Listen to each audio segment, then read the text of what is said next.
Pitt won the toss. They defer to the second half. And Caleb Junko kicks off. Caden High. Got a blocker in front of him. A nice little seam out to the 28-yard line. And that's where Stanford will take over to start this game.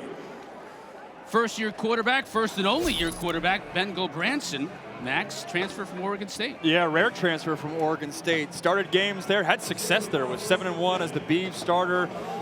Ended up getting benched and a reserve guy, and then found a role here. Stanford came in after spring ball, has steadied their quarterback room. A guy that is not going to be a dual threat guy, but can get through his progressions. Managing a little bit of a right knee injury, something to keep our eye on today. Play fake to Cole Tab. Pass out in the flat, has his receiver high, return the kickoff. Gets into action here offensively with a 7-yard gain on first down. Yeah, this is a Stanford offense and a Stanford team that's been night and day different at home here on the farm compared to on the road. Averaging nearly 400 yards per game offensively at home compared to just 250 on the road. Coming off a game last week versus Miami where had a great first drive, utilized some tempo, got some rhythm in that game. That was a game versus the Canes where it was close through 2.5 quarters. The Canes pulled away late. Running it with Tab in the middle, trying to push the pile, won't get anywhere. Jimmy Scott on the tackle for the Pitt Panthers. He'll bring up third down and short.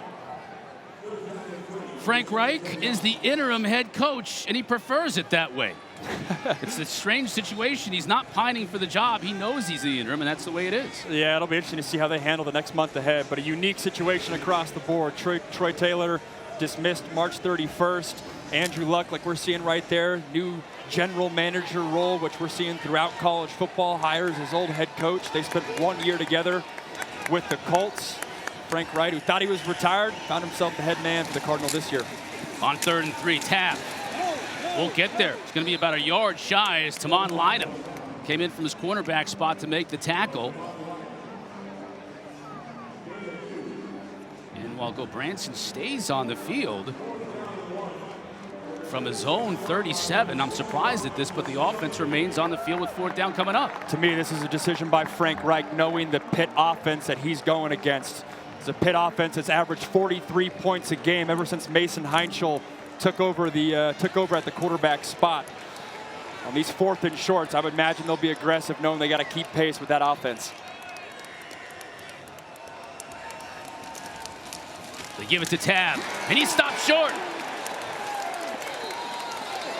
Pitt with the big defensive stand.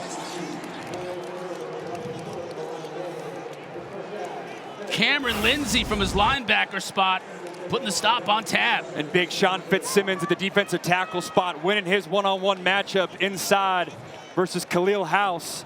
Fitzsimmons been that anchor for that defensive line. It's a Pitt defense that's thin at linebacker, thin at defensive end, but up front, they are very stout. That's consistently been the identity for a Pat Narduzzi defense. It's an excellent play getting off the field on 4th and short. And now the true freshman, Mason Heintschel, stepping in at quarterback for Pitt. He's led the Panthers to opening drive touchdowns on all 4 of his career starts. And this is the 5th in a row for the Phenom. Kyrian Turner on the carry, give him a couple. It's worked out well for them. They've won 4 straight. An offense that's averaging 43 points a game, and he's not playing like a true freshman. He's playing like one of the best quarterbacks in the country. Heintschel steps up. It's Poppy Williams. That's one thing that he does really well, isn't it? He moves around with the ball and keeps his head upfield and finds an open receiver. And he's spreading the ball around, too. He's got a little bit of a baseball background, different arm angles. He's a quarterback where they're not going to call designed runs for him, but his legs are very much a factor in this game plan. Defensively for Stanford, he's very elusive in the pocket, and that's been how Pitt's unlocked big plays down the field.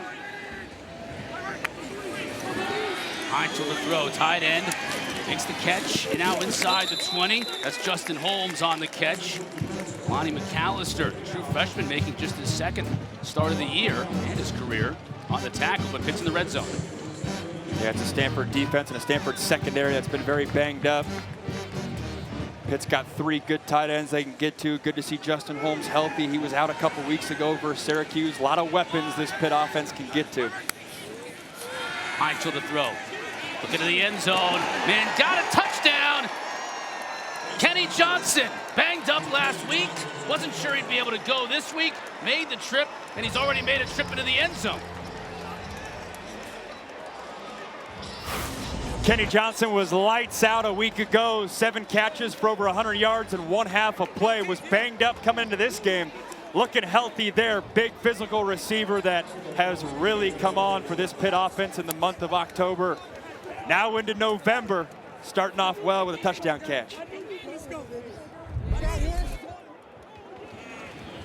Trey Witkowski, the true freshman kicker for the Panthers, in for the PAT.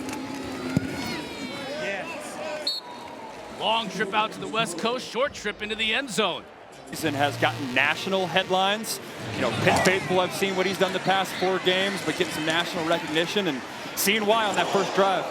Sherry Burris is with us as well. We're going to check in with her in a little bit, but it's a Pitt team that has only trailed during this entire 4-game win streak that they've had since Mason Heintschel has taken over for 14 minutes. And it's been the offense with Heintschel, but as we're seeing here, special teams play, and as we saw defensively on Stanford's first possession, it's been an entire team effort during this 4-game win streak. Really has. Tony Kinsler, the true freshman receiver, little tomahawk slam there. Pat Narduzzi called him out this week in the press conference for doing great things on special teams, but you said it, all 3 phases of the game for Pitt. Gulbranson tried to force it into the tight end, but Kyle Lewis making the play. Good to see 9 and White. He's been banged up and has been out of action. Coach Narduzzi, I asked him when I saw him on the field before the game, I said, is Kyle Lewis going to go? And he goes, heck yes, he's going to go. And he's excited to have him back. He has every reason to be excited. Yeah, I mean, Pitt coming into this game have both their All-Americans from last year were questionable. Kyle Lewis on the defensive side of the ball and then Desmond Reed on the offensive side of the ball. Kyle Lewis is a game changer, though. There's a reason he was an All-American a year ago. Athletic, plays that outside linebacker, seeing him blitz and getting in coverage. That time, Cameron Lindsay read where Gulbranson wanted to go with it. Gulbranson was off target. It might have been a good thing. Otherwise, 24 might have taken it to the house.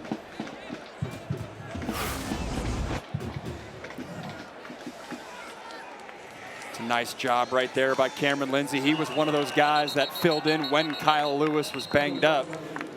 It's a next man up mentality for this Pitt defense the past few weeks. Got some movement on the line. Our referee today is Nate Black. Offside. Defense, number 0. Movement in the neutral zone, causing the offense to react. 5-yard penalty. 3rd down. Linebacker Braylon Lovelace, the guilty party, and other players had to step up in the absence of Kyle Lewis. And that's funny. I was talking with the official pregame, and I literally said, it feels like we've had a defensive delay a game, like once or twice every single game that Chris and I have called. And Nate, the official there, was like, I haven't had it that much. So wasted no time to get exactly back to that call. Gulbranson to throw, pressure up the middle. Now he escapes it on the run. Got a receiver downfield. If he can hit him, it's the tight end. Roush makes the catch. He'll be dropped at the 20. Big play for the Cardinal as Rashad Battle lost the tight end, Sam Roush, who offensive coordinator Nate Byam said is the best blocking tight end in America. Well, he's shown he can catch it and run with it as well. Yeah, he does a nice job. It's a little dig route by the tight end, anchored to the bottom of the screen, and then he just gets lost in the shuffle. It's such an aggressive defense, especially at the safety spot for Pitt, and then Roush just gets lost. Excellent job by Ben Gulbranson breaking the pocket, and Frank Wright talked about it. When the Stanford offense has been great this season, it's when they've been able to unlock these big plays. Play fake again out to Roush. Makes the catch. Minimal gain on the play. Let's take a look and see if we can see where the injury occurred.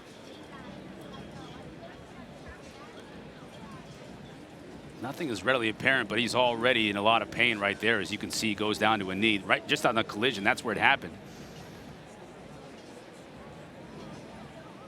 Already in a lot of pain as he goes down to one knee there.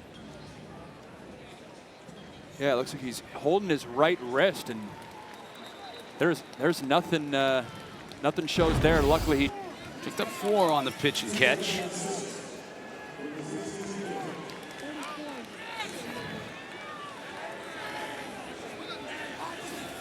Branson to throw. Going to the end zone, trying to find Williams and just overshoots him. Caden High, check it. Javon McIntyre in coverage there. Both guys chirping a little bit, trying to get a little corner route into the end zone. Frank Wright told us yesterday just how critical in this red zone, coming up with touchdowns instead of field goals. To that same point, you're playing a Pitt offense that is explosive and dynamic. Got to take advantage of when you're down here and you get these chances. 3rd and 6. This is the area where you'd like to have Roush in the game. Pitt backs out of pressure. They bring just 4. They get there anyways. This is going to be intercepted. No, he drops. Or did he hang on? No, he dropped it. That was Braylon Lovelace. The field is an incomplete pass. It's 4th down. He had it in his mitts and couldn't hang on. Cameron Lindsay had the first shot at 24, the outside linebacker. Ball's up in the air. That's one of those that in film on Monday, he's going to be getting some comments from his buddies. That was an absolute gift. Just worried about getting hit. It's a Pitt defense that's aggressive and has a knack for creating those types of turnovers. That'll bring on Emmett Kenny from 34.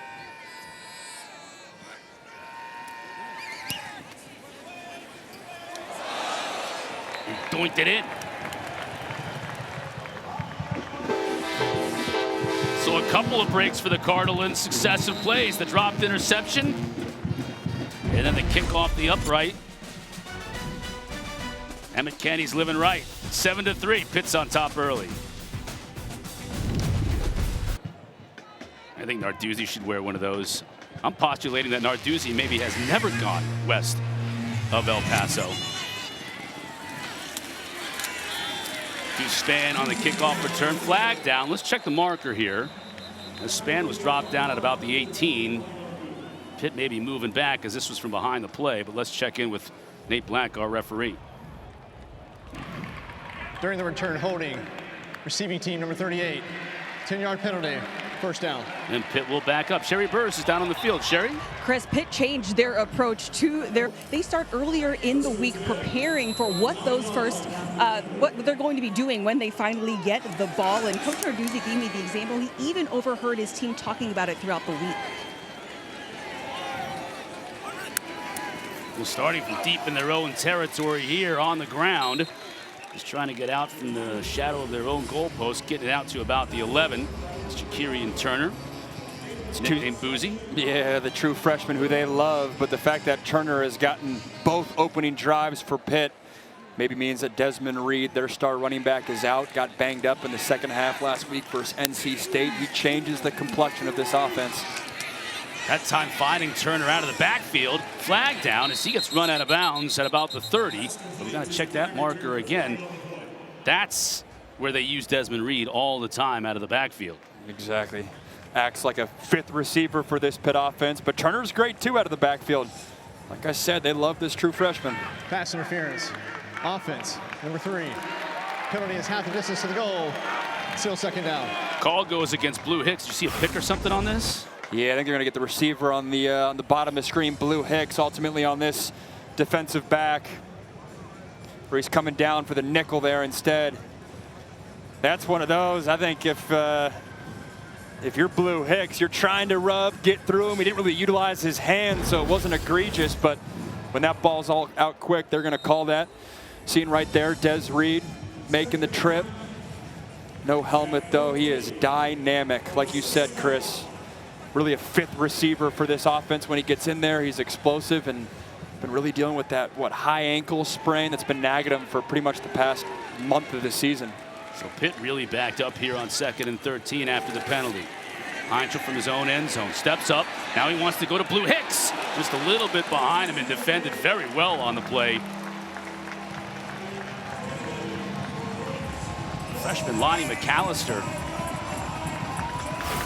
It's excellent coverage by the true freshman McAllister. This is a tough matchup. Ball's a little bit behind Blue Hicks. You saw last week Blue Hicks and Mason Heintschel convert on a deep post shot that really put the game away from NC State. That one, it's tighter coverage. Excellent job by McAllister, who's had an elevated role. Started last week at that nickel spot. He'll play nickel, he'll play safety, both for this Stanford defense. Heintschel to throw. Now flushed out of the pocket. Tries to hit downfield. He finds Kenny Johnson, who makes the catch. And that's going to move the sticks. I was thinking he was just going to throw that thing away, but he found two right on the sideline. Yeah, that's what they call a circus route. He's trying to get a little corner and work towards the sideline. He did a little shimmy, borderline shove if you're a Stanford fan. Found his way open. Kenny is the big-bodied receiver of all these Pitt playmakers that they have. Turner picks up a couple. Kenny Johnson has been his primary target. Last week, had a huge week, and he got hurt. Didn't even finish the game last week. He was a game-time decision this week. Looks like the right decision to make. There are his numbers from last week. Yeah, the fact that going into this game, you had Kenny Johnson, who was questionable. Kyle Lewis, questionable as well. The fact that it's November and Pitt can get some of these playmakers back is key. Keeping it on the ground, and Turner doesn't even get back to the line of scrimmage. Drop for the loss, Mitch Lieber.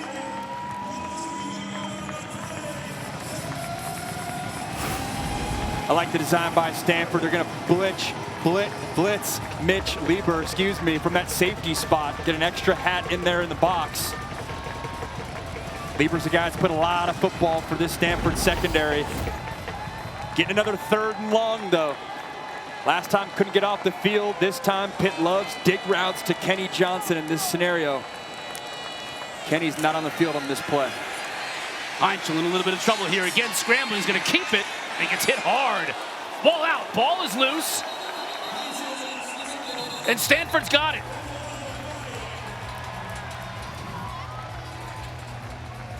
The ruling on the field is a fumble recovered by the defense. It's first down, Stanford.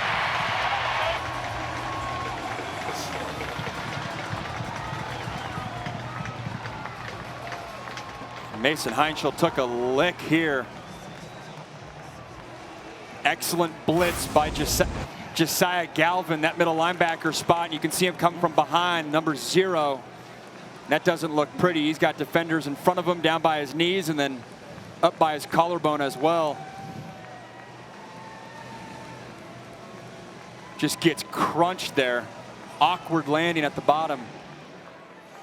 That's just the 6th takeaway all season long for this Stanford defense. We got a little bit of momentum here after the field goal on their last possession. And now the ball inside Pitt territory to start this drive. Great job by that Stanford defense responding. You let Pitt get away with one on the 3rd and forever. The section before right there, you come up with a big turnover. We have not seen many turnovers from Pitt over the past month of the season. Gulbranson has enough time to get rid of it. Couldn't handle it. Caden High is Jaden Moore. Good to see him back in the lineup too. Number 56 for Pitt. He's been out the last few weeks. Made the trip. Now getting the start here today. Yeah, it was a huge get for them in the portal coming from Oregon. Gives them some athleticism at that defensive end spot. Pitt is going to dedicate so many defenders into the box. They're going to force you to get the ball out of your hands quickly if you're Ben Gulbranson. Got Sam Roush back in the game. Great news there. 86 was injured on the last drive. He's back. Gulbranson, play fake. Now he's pressured out of the pocket. Flag down is tried to hit his receiver right at the line of scrimmage. It goes incomplete. That was C.J. Williams, the intended receiver. Holding, offense, number 58, 10-yard penalty, still second down. Khalil House, the guilty party, so Stanford will move back. Yeah, they're going to get House just on the inside pass rush move by Jaden Moore. It's good to see him pop if you're a Pitt fan at home. And then when Gulbranson leaves the pocket up around that collarbone, you're going to get that call every single time. And again, Ben Gulbranson gets hit. And with that right knee injury, got to keep him clean. Got a little bit of a brace on that right knee. Notice that it's when he was warming up, didn't seem to be affecting him any. Champ Hampton now out of the backfield. Gulbranson has time. There's Roush. Gets it down to the 35. Gain of 11. Bring up 3rd down and about 9 yards. It's a nice little design there. It might as well be a screen pass as they're going to go tempo. Timeout. Pitt. It will be 30 seconds. Coach Narduzzi and company, defensive coordinator Randy Bates want to talk things over here on this 3rd down. Yak ability goes underappreciated. He's special, though. Gulbranson to throw. And it's caught after the tip. Inside the 5 goes Williams. Touchdown. 35 yards.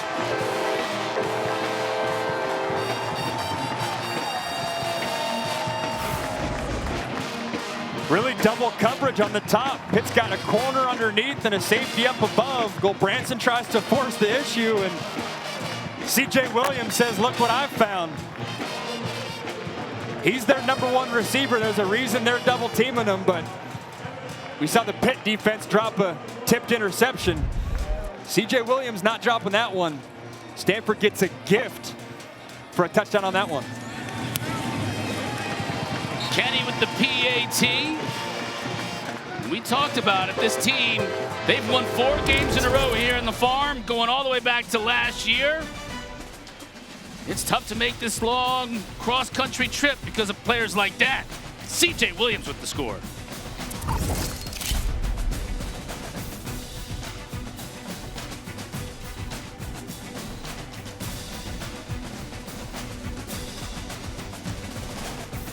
The board, that's the most points given up by a Pitt defense in the first quarter this year. What a turn of events, too. You had a rare turnover from the Pitt offense, and then what should have been a turnover from the Pitt defense turns into a touchdown. Duspan going to take it out. Watch out here. Doesn't quite have the angle to break it, but it's going to be a good return out near the 40-yard line for Mason Heintschel and company. And Heintschel shaken up on that last play when he fumbled the football. Here's the touchdown first. Yeah, it really was a poor decision by Ben Gulbranson, and he just got away with it, throwing that into double coverage, and very much a key for this Stanford offense. Get #3 involved. C.J. Williams only had 1 catch a week ago. You're seeing the defensive back, Rashad Battle, who can't believe he missed it. He catches that one. He had some yards after the catch going the other way. Now let's see what Mason Heintschel can do. After fumbling it on the very last play for Pitt. Gonna hand it to Turner. He gets swallowed up at the line of scrimmage.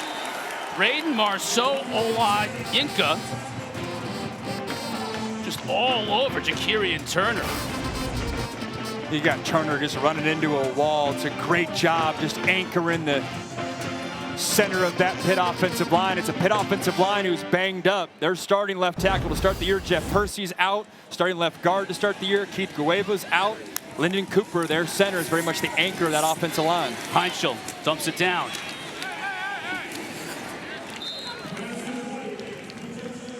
Justin Holmes on the catch. Matt Rose on the tackle. It'll bring up 3rd down near midfield.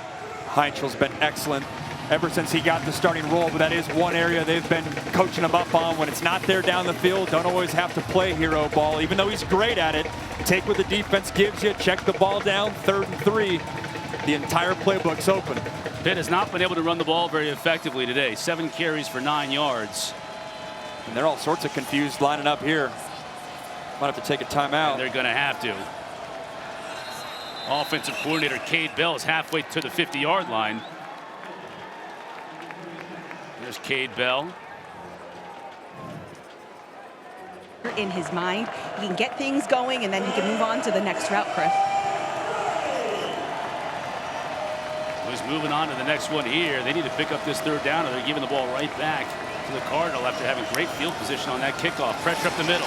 Mason gets rid of it, but his receiver hadn't turned around. That was Justin Cook in the ball game, and not on the same page. Heintschel had to get rid of it because he had pressure in his mug right up the middle. Excellent pressure by the Cardinal defense right off the edge. Again, 0 Galvin. He's their blitzing linebacker. He had the strip on the previous possession, and then right up front again. The entire Stanford defensive line and front 7 getting pressure on that Pitt offense, which we have not seen really at all the past 4 weeks. Caleb Junko gets a good kick here. Liam Thorpe lets it bounce over his head, takes a sideways bounce. What a beautiful punt. Down at the 5-yard line, 47 yards. And no return on the kick. Tonight at 7:30 Eastern on the ACC network, Florida State hosts Wake Forest. The Deacs have won 3 straight, while the Seminoles looking for their first win in ACC play on the year. You'd have thunk that. That's tonight at 7:30 on the ACC network and streaming live on the ESPN app. You got Florida State and Clemson disappointing on the season. Then you got SMU losing to Miami today in overtime. I mean, Miami losing to SMU in overtime. And, I mean, the bottom of the conference, teams like Wake Forest and Stanford that had no expectations at all coming into the season. They've been hard outs and winning some games here and there. Cole Tab. That's a good hole to run through. Gets it out. At least out of immediate danger to the 9-yard line. Kyle Lewis on the tackle. It's got to be the focus for the Stanford offense this drive. Get the run game going. Pitt defensively wants to make you one-dimensional. That's why they've had success in this 4-game winning streak. Stanford, much more of a pro-style offensive attack.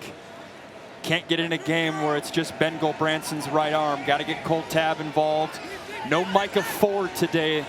They're originally their starting running back. Again, Tab. Nothing. Might have even lost a bit. Isaiah Neal on the tackle. Neal plays some D tackle, plays some DN. You'll see 2 and white all over the place. There's Ford on the left. They feel fine with Tab there, but obviously when you're missing a playmaker like Ford, big back, 6 foot, 220 pounds, lose some of that depth. Means we're already seeing some of Champ Hampton. We've seen him play a little bit. 3rd down, got to think Stanford's looking C.J. Williams' way, and got to think Pitt's going to put a safety and try to double cover him over the top like they did last time. Threatening a little pressure here is Pitt, and they're going to come with it. Gulbranson gets rid of it, but a little bit behind Roush. Just couldn't bring it in, and now it's 4th down. Career on coverage, but the pressure forced him to throw it away quickly. It's what they call a little cross-dog blitz here. Both those linebackers switching spots right in the A gap in between the center.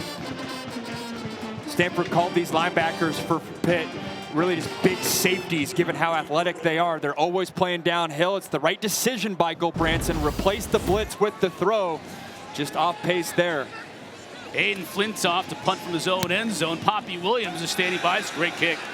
Line drive. Look at Williams all the way back to his 31. Brought down at the 40, so for the 2nd straight drive, that's where Pitt will start offensively. Unfortunately for the Panthers, 3 and out on the last one, which has been a rarity under Mason Heintschel. Seriously, this is uncharted territory for them. You can see the jersey's a little banged up. Stanford's been putting pressure on them. Been a good game plan defensively for Stanford. That's really how they've been the past 3 games. They talked about it as, you know, they haven't necessarily finished the game as strong, but to start that first half, they've been stout defensively against some very capable offenses. You had Florida State in there, you had Miami as well. Just a matter of stringing together for 4 quarters. Juelz Goff in the game for the Panthers. Heintschel will fake to him. Pressure got to him though as he gets dropped after throwing it away. Ernest Cooper supplying the pressure. Heintschel's been under a lot of pressure today. I think they were trying to get Kenny Johnson on a one-on-one matchup and just excellent coverage. Stanford anticipating where they're going. They talked about how critical 1st down was against this Pitt offense. One, for obvious reasons, you want to get them off schedule, but Pitt's tempo is very much a factor. When you stop an offense on 1st down, it's hard for that offense to get going tempo-wise. Heintschel can't find an open receiver. He'll tuck it and run it. And slide, getting what he can. Flags well behind the play as Heintschel only got a couple. Zach Bucky that time applying the pressure. Holding. Grab by left tackle Kendall Staley on Dylan Stevenson, pass rush specialist for this Stanford defense, and got the job done on 1st down. Seen right there, Andy Thompson, their defensive coordinator, 1st year at Stanford. What a unique scenario, like we talked about, for this whole coaching staff, where you come in and you're coaching for an interim head coach. These coaches have wives and families and got to worry about their future, but done a nice job with this Stanford defense. Empty backfield here, and the Cardinals showing pressure. They come with 5, and it's picked up initially. Heintschel's got a receiver wide open. Deuce Spann inside the 35, inside the 30. And that's the danger if you put pressure on Heintschel and you don't get to him. He'll find somebody. This time he found Deuce Spann 30 yards downfield. Yeah, it was a nice little out and up in a corner that just gets lost, and you back shoulder that throw to sit him down. We've talked about a lot of playmakers that Mason Heintschel can get to. Now Spann in motion. Heintschel is going to fake to Goff. Steps up. Now he's in rhythm. Hits a receiver inside the 15. That's Johnson. His favorite target. Called a Dover route, a deep over. So often we see Kenny Johnson on the outside lane. This time he's more in the slot there, using that big frame, working across the field. And this Pitt offense gets going. They don't miss a beat. Now with a couple of completions, they want to get the tempo up a little bit. Goff takes the pitch inside the 10, driven out of bounds at about the 9. Again, Ernest Cooper on the tackle.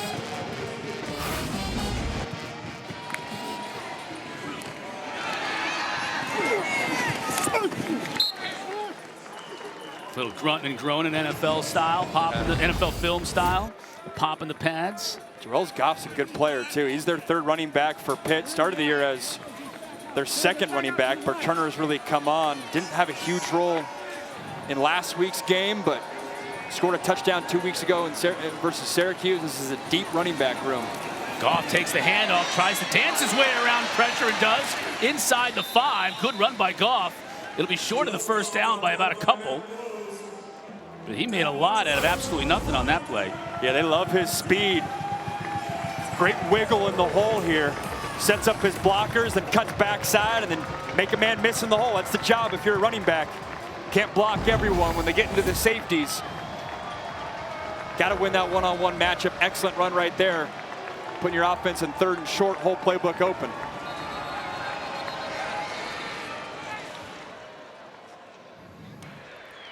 First charge timeout, Stanford. It'll be 30 seconds. Stanford calling the timeout. It looked like Pitt was a little confused on their personnel package there as well, so Panthers may have gotten a little bit. Normal GM roles from a fundraising and activating the campus, and we'll get into the transfer portal impact that he's had as well, as Stanford's been able to get transfers. Heintschel pitches it to Turner. He's got blockers in front of him, and he finds the end zone. Flag down, though, late. Just before he crossed the goal line, the hanky came out. Holding. Offense, number 87. 10-yard penalty. Still 3rd down. The tight end, Jake Overman, on the hold. That's going to be a costly penalty.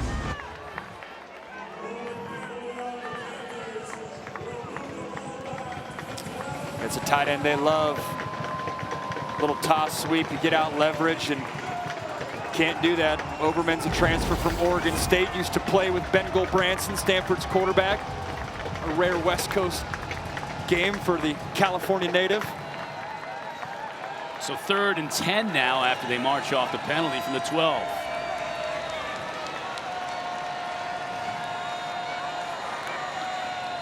Stanford brings 4. Heintschel underneath to his tight end. He won't make it. Gets down to about the 3. He's going to be a yard and a half shy as Galvan made the tackle. Now what do you do here if you're Pitt? If there even is a question. It's 4th and 2, a full 2.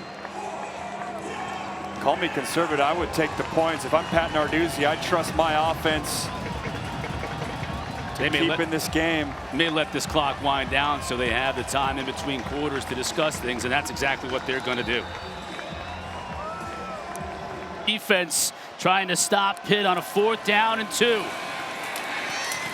Span scores. How about that wrinkle for the Panthers? Having a hard time. Heintschel having a word with his head coach. It's Span's first career rushing touchdown as Budkowski hits the PAT.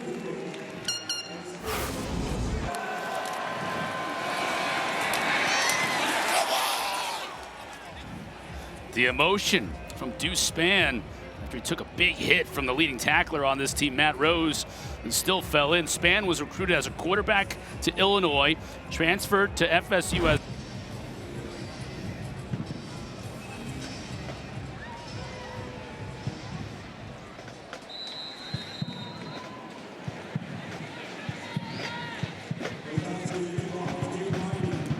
Junko high and short.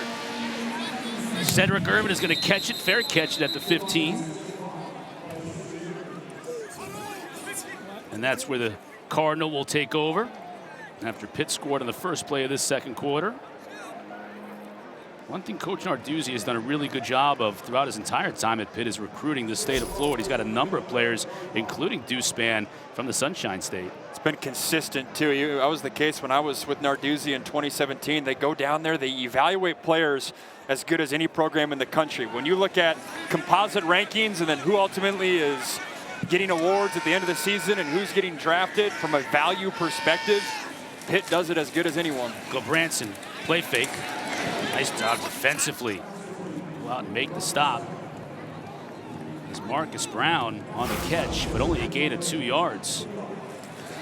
And again, the aggressive defense for Pitt. Kavir Baines-Marquez coming up making a play. A little bit of a homecoming for 23, the UC Davis transfer.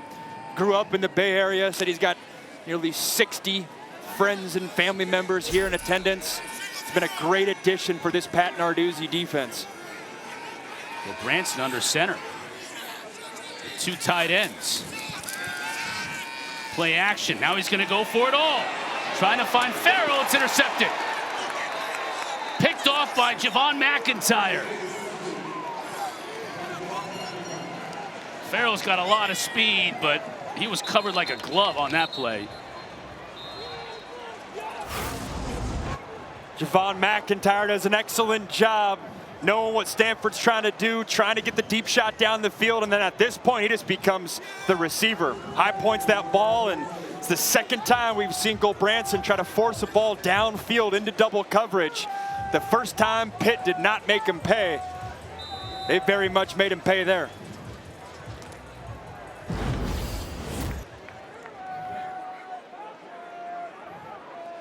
So Coach Narduzzi gets his defense to get him the turnover he so desperately wanted on the scoring play for Stanford. Didn't get. Now they got it. Can they make something out of it? Heintschel pitches it back.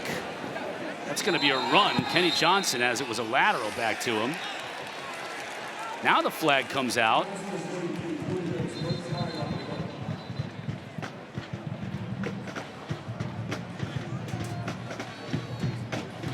At least it looked like a lateral from this vantage point. What are you thinking on that, Max? There was some sideline pushing and shoving. Definitely a lateral, so maybe this is after the play. After the play was over, personal foul, late hit out of bounds. Defense, 15-yard penalty added to the end of the play. Automatic, first down. All right, thank you, Nate Black, for the confirmation after the play and added 15 yards. Let's see where it is. Yeah, you saw the Pitt sideline get active. Yeah, and they're going to get Ojayrecre, 22, the corner. Easy call right there on the Pitt sideline. You nailed that. That concept, little zone read, defensive end crashes. Heintschel's legs become a factor, and then at that point, it's just a numbers game. Spits it out, try to get an extra few yards to by his receiver. Pitt will scrimmage from Stanford territory. Blitz can't quite get Turner. Did a lot of work just to get to the line of scrimmage. Sherry, what's going on down there on the sideline? Well, guys, following that flag on the play was Kenny Johnson, who was down, which, as Coach told us, he was a game-time decision. But he was looking a little shaken up down here. Even some of his teammates asking, like, hey, man, Kenny, you all right? Kind of gave him a nod. Can keep an eye on him to make sure he is okay down here. Yeah, he's having a great game so far, too. 3 catches for 58 yards. Nothing on first down. As Boozy Turner did a lot of work just to get back to the line of scrimmage. Again, Stanford showing a little bit of pressure here. Brings just 4. Heintschel to throw. Williams almost makes a spectacular catch, but couldn't bring it in. And we get another flag. A lot of laundry on the farm here today. Heintschel saying, that's my bad, just overthrowing Poppy Williams, but let's check the marker.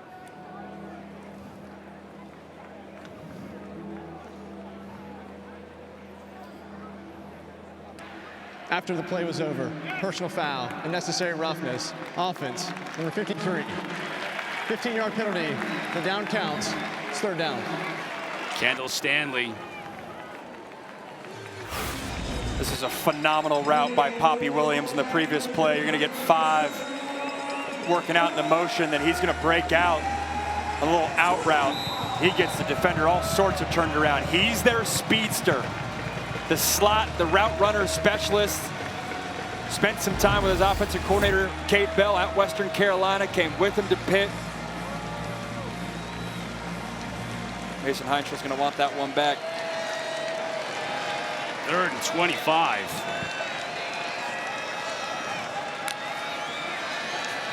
Heintschel flush. Now he's in trouble, just has to throw it away. All kinds of pressure from Tafiti. And Tafiti never let that play set up.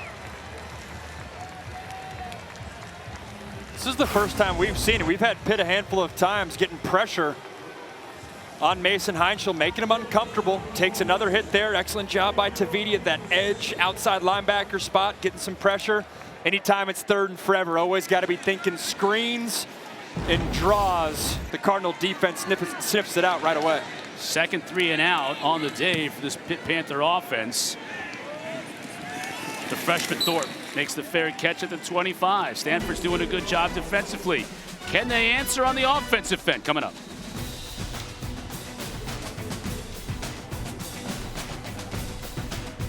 Get the run game going. So far, only 5 attempts for 4 yards. Play fake here. Gulbranson going downfield. Caught by his tight end, Blackburn. And Rashad Battle shaken up a little bit on the play. Right at midfield. That's 26 yards. His tight ends are outstanding. Officials timeout for an injured player of the defense. Benji Blackburn is large at 6'6", 265. And he hits Battle after making this catch. Yeah, if it wasn't for Sam Roush, Benji Blackburn would start for most Power 4 football teams. It's a big man. Hard to hit that. Rashad Battle's a guy that's battled injuries so far this year. Maybe a little bit of a stinger there. It's a big man coming right at you as a corner.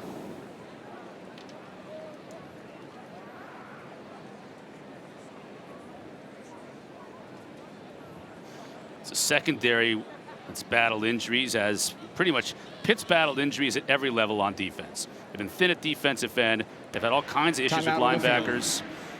They're without Cruz Brookins. They're starting strong safety for this game, and now the cornerback Rashad Battle shaken up. Good to see him at least sitting up. As they have a minute to get the win against Clemson. SMU coming back. It looked like Miami might have been able to salt that game away in the 4th quarter. SMU took it to overtime and got the win. That's huge from the national landscape, too. Miami a month ago, we were thinking, hey, they're going to be maybe on path to be the #1 team in the country. 2 losses later. Irvin picks up about 5 out of the Bay up in Berkeley. The long-term trajectory of everyone beating each other, though, is hurts the chances for the ACC to get more than 1 team in the CFP. Irvin again on the carry. So we've seen Cole Tabb, Cedric Irvin, and Champ Hampton in the tailback spot for the Cardinal. Here comes Hampton, a little bit of a bigger back, 34. He's also recruited as a baseball player for the outstanding baseball program here at Stanford. Eventually gave up baseball, though, to focus on football, and he's been getting better and better. Tears things up on the scout team, the coach has said, so they're giving him a shot here. Have to think this is 4-down territory, too, if you're Stanford. Gulbranson to Hampton. He's going to be close.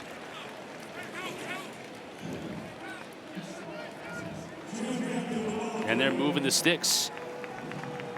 That's a little intimidating right there with Champ Hampton in the baseball uniform with the bat. If you're a pitcher. I've never seen, maybe it shows my baseball knowledge, I've never seen the quarterback wristband as the belt buckle. It's got all the shifts. The shifts on the lowdown. Producer in my ears tell me, Max, your baseball knowledge has got to keep up with the times. Well, especially looking at Hampton when he steps into the box, I'm thinking he's thinking long ball the entire time. True. Like, what are you looking for here? Fastball up. I'm the classic guy that just taps in for postseason baseball and calls it good. Hampton did a nice job of avoiding the loss just to get back to the line of scrimmage. Cameron Lindsay on the tackle. Big one tonight, Chris. Game 7. Will Shohei Ohtani on the bump, I believe, last I heard. It's as big as it gets. It's perfect. We get the 12:30 kickoff, West Coast time. Fly back home and catch some Blue Jays. What a day for them. They got some Stanford Cardinal football. And then Dodgers, too. Great job by World Series tonight. Those guys. Yeah, great job. They'll be watching tonight for sure. Gulbranson on the fake, pressure on the edge, gets away from it, now looking for Roush again, and it's picked. The coverage was outstanding by Kyle Lewis.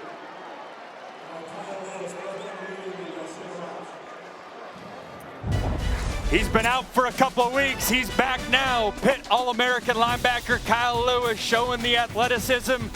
He's got a knack for getting takeaways, and he's letting Ben Gulbranson know.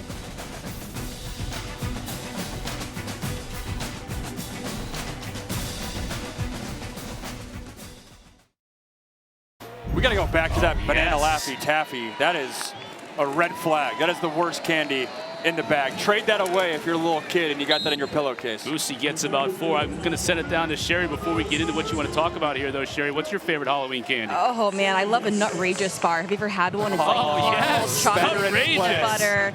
Yeah, that's a deep cut.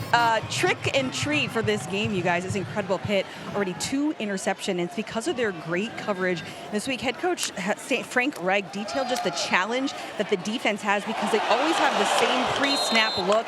Max as the quarterback, you can tell us it's hard when there's no tells from a defense. And it's one of those things, Pitt will bring that to the park every single week, no matter the offensive identity that they're facing. It's what Pat Narduzzi's consistently done, disguises it well, and Stanford almost had a replay of what Pitt had. Barely missed the interception there from Galvin, who's been all over the field defensively for the Cardinal. How about this opportunity here for this Stanford defense? I mean, Gulbranson has now thrown 2 interceptions, and Stanford has an opportunity to force yet another 3 and out to get the ball back to their offense here. Heintschel. Nobody open again. Rolls the pocket. He can run with it. And he picks up the first down easily.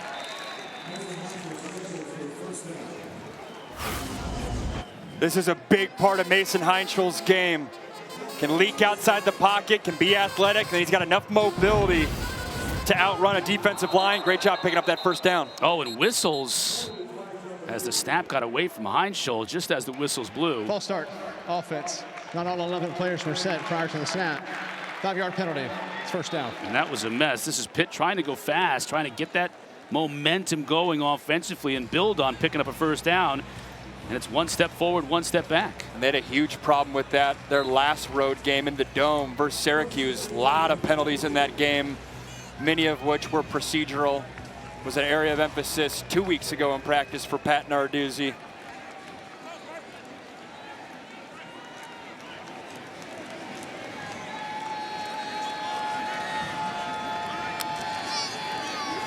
Again, the pitch. Turner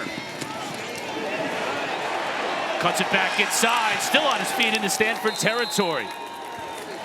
Galvan eventually tracked him down, but Turner showing what he can do in the absence of Desmond Reed running the football 31 yards. That's by far the best run of the day. This is this vision on full display. A little toss sweep, and then he gets the edge. And look at the cuts that he makes without losing speed whatsoever. Has a feel for rolling off those blockers. Huge play right there. Heintschel in all kinds of trouble. Still on his feet. My goodness, still going. Look at those moves. Down to the 37. Galvan tracking him down, but Heintschel made about 10 players miss. First down. Made 10 players miss, made a couple guys miss multiple times. Spins out of the pocket one way, spins the other. Body in all sorts of different places, and then Stanford just can't wrap up. Cuts back across the grain, and what easily could have been a huge sack ends up being a nice gain for Pitt.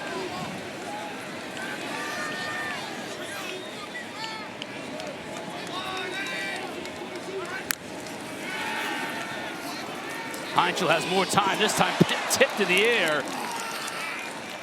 And it falls incomplete. Hunter Barth got a hand on it. And you're seeing, because Heintschel's legs have been such a factor, they're spying Heintschel right there. You see in Barth, he's not really in coverage. He's not rushing Heintschel. He's waiting for him to maybe break the pocket. Right there, he has a knack for getting in the throwing lane. That'll be the cat and mouse offensive offensively for Pitt, but then defensively for Stanford. How do they handle, especially on third down, Heintschel's mobility? Turner. Just nowhere to go. Ran into a wall. Clay Patterson leading the charge. And now it's another third down. And on that very point, so Stanford's had success rushing forward. They've also had success with the blitz packages. Have to account for Heintschel's legs. Do you spy him on this play? Third and long. They've let Pitt convert some of these. Got to find a way to get off the field. This is where, if you're Pitt, they would love to have Desmond Reed, their star running back. He's out. See if Turner gets involved out of the backfield. Trips to the top of your screen. Heintschel looking that way. Pressure off the edge. He gets clobbered. Ernest Cooper. Heintschel never saw or heard him coming.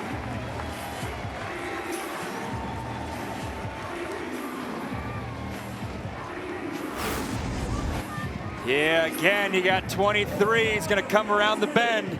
Hunter Barth using that spy look, seeing what Heintschel's going to do. He gets pressure from one side, and his buddy picks up the other. Great job by Stanford getting pressure with just 4 up front. Junko trying to bury this one inside the 10. It hits right on the goal line, and that's going to be a touchback.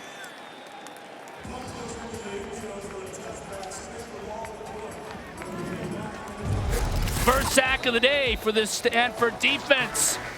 Letting Heintschel know they're going to be here all day.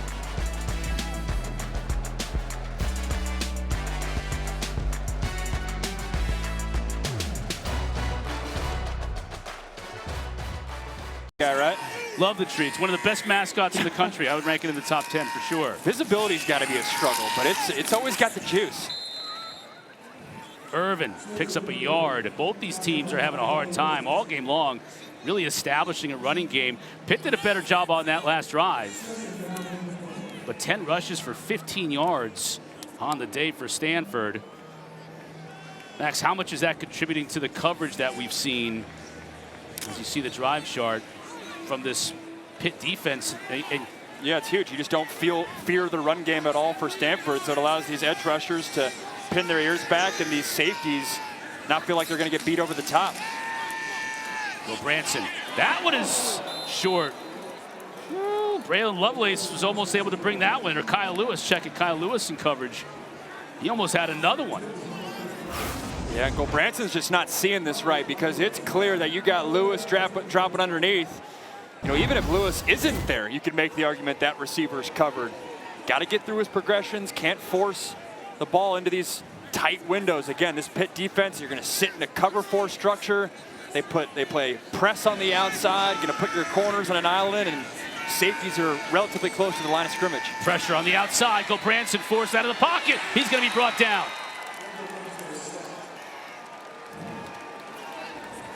Lindsey on the sack.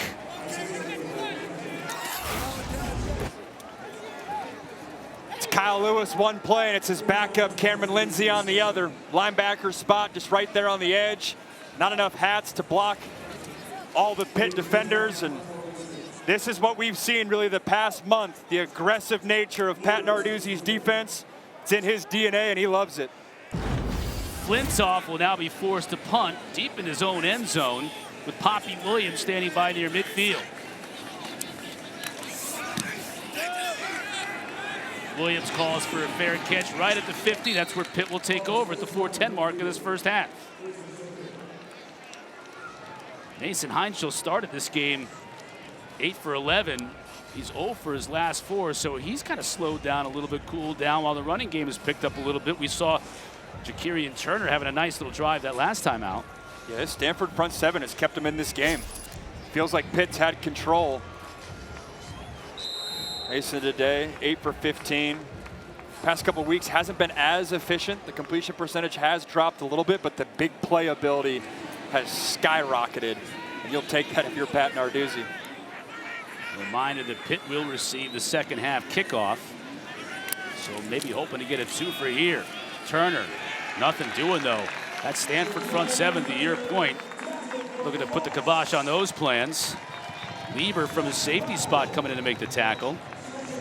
Stanford's taking a page out of Pat Narduzzi's book with these safeties close to the line of scrimmage. Wouldn't be surprised if Cade Bell, offensive coordinator for Pitt, tries to dial up a deep shot behind those safeties' heads if they're playing that aggressive. Had success with over routes and post routes. Hits his man near the 30. That's Poppy. They'll mark him down at the 33. 19 yards. This is one of the most impressive aspects of Mason Heintschel's skill set, the anticipation. That's a tight window. He's got to anticipate that into the next window. Usually it takes a long time for young quarterbacks to get used to that. Couldn't hit Kenny Johnson that time as he came out of the break and looked like he might have gone the wrong way, or at least the quarterback and receiver weren't on the same page. They were on this one. Just a nice job play before, layering that football. If it's a foot lower, it might be batted down. If it's a foot higher, it might be picked, or at least it's not caught. For young quarterbacks, it's the hardest thing. As a true freshman, redshirt freshman, the speed of college football is night and day different. You would have no idea that's the case for Mason Heintschel, making it look easy. Johnson splits a couple of defenders. Brought down at the 20. Johnson slow to get up. He's banged up big time. As you can see, it looks like he's wincing in pain. He got hurt last week, and he was a game-time decision still, though. He's able to play and be very efficient. He's holding the shoulder. That's right where he got hit a week ago. It was a goal line right at the pylon. He took an absolute shot. You can tell they're trying to feature him more, too. Usually he was an outside lane guy. This time they're moving around, getting him the ball in the slot, too. Turner, big hole up the middle. Plows his way inside the 10, first and goal Pitt. Now they're getting this running game going. First and goal Pitt. I mean, the true freshman, Jakarian Turner, only 5'9", 180, but he'll pack a punch. Feels like he's running with more confidence, too. Very decisive. Trusting what he's seeing for a true freshman, and then when it's open, he hits the hole fast. Not waiting for this 2-minute timeout. Maybe they are, as Heintschel looks over to the sideline. It looks like Cade Bell has said, let's talk things over.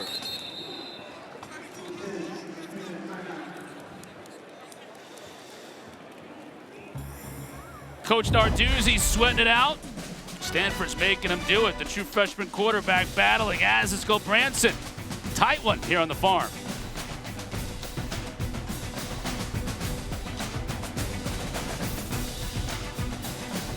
It's growing. Now there's 15, and Chris Cotter will be on his way at halftime. No thanks. How old and out of touch am I? What is that, a TikTok thing? Yeah. It's all over. Every fan base from the farm to Tallahassee. Second and goal for Pitt.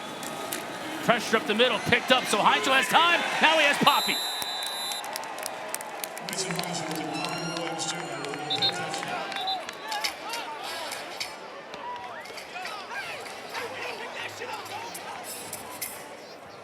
Just an excellent route right here by Pitt. No shortage of weapons for the Panthers. Little slow roll, tries to return, gets the defender to bite, gets in the end zone. You're my boy, Blue.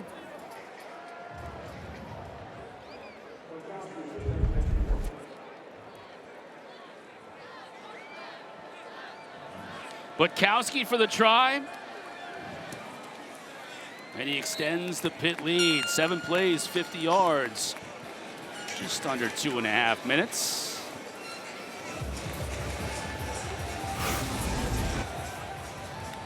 He's spreading the love. He got a little out route, then he returns, wait for that defender to bite out, and then he'll leak towards the sideline. Excellent design, knowing that that defender is going to get aggressive. Triggers down by the end zone. Great job by the offensive line, too. That's a slow progressing route. And then it's a dance party in the end zone. Spreading the love. Kenny Johnson, Lou Hicks, Poppy Williams. Seen Deuce Spann as well. Stanford's got to turn things around and answer. Their last 4 offensive possessions, a 3 and out, 2 picks, and another 3 and out.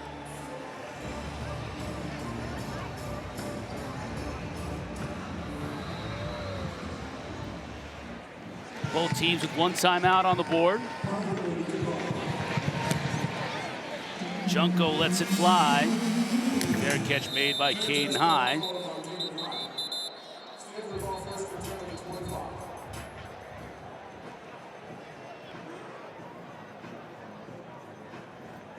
There you see the drives in their last 4 for the Cardinal. Just have not been able to get Ben Gulbranson comfortable, only 7 for 16. He's got the 2 interceptions because we've seen him force a couple of the balls. Really hasn't got the receiver room involved. CJ Williams had that 1 touchdown on what should have been an interception. Haven't called Caden High's name much. No Bryce Farrell as well. Branson to throw, pressure up the middle. As the receiver, Williams takes a hard hit. He'll move the sticks. It's a good opportunity in a 2-minute drill, end of the first half, to maybe get Gulbranson some momentum, see some completions, get some timing with his receivers. Hampton in the backfield with him.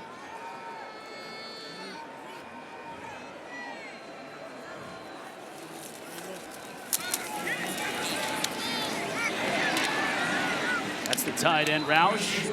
Picks up 4. Kyle Lewis on the tackle. That's a good matchup today. Lewis and Roush, we've seen it a couple of times. Yeah, future pro on future pro. Pitt will take that all day, though. They'll let you have the underneath stuff, rally to it, make a tackle in open space. Branson to throw. Again, Pitt brings just 4 up, but they get to him. They flush him out of the pocket. Almost intercepted. Again, trying to get it to Roush. Branson left it out there. Jimmy Scott and forcing him out of the pocket. And that was Shawn Lee, who almost came up with the INT. Yeah, because Jimmy Scott got the pressure in the interior of the offensive line, it didn't allow Gulbranson to step up. I thought he had a receiver open, working left to right. Didn't see it because of the pressure. It's a big 3rd down right here. Clock stopped at 58. You want to give the ball back to Pitt the way Heintschel is moving this team right now. Branson to throw, over the middle, has his man open, and a 1st down. Nice job by Bryce Farrell getting open. They'll move the sticks. And now Stanford's really thinking about getting into field goal range, or even more. Excellent job by Farrell, knifing upfield too, understanding where the sticks are, not messing around, trying to make more out of that play than that was there. Branson quickly got his man, and he eludes a tackle. That's Brown, got all the way to the 32. Once again, we've seen this one a couple of times in this game where DB goes for the pick. It comes up just short. Yeah, it's Kavir Baines-Marquez trying to get himself a pick 6 in front of all his friends and family. Just misses that. It's an aggressive nature breaking on that football. Branson to throw. As Roush picks up 5. Clock will stop with Roush going out of bounds. They still have that 1 timeout on the board. Still got 1 timeout, and with 27 seconds left, you still probably have 2 more opportunities at those quick little out routes to try to get down there deeper into the field. Can you maybe try to squeeze a deep shot against a corner getting aggressive, or a safety getting aggressive for Pitt? Take advantage of a one-on-one shot downfield.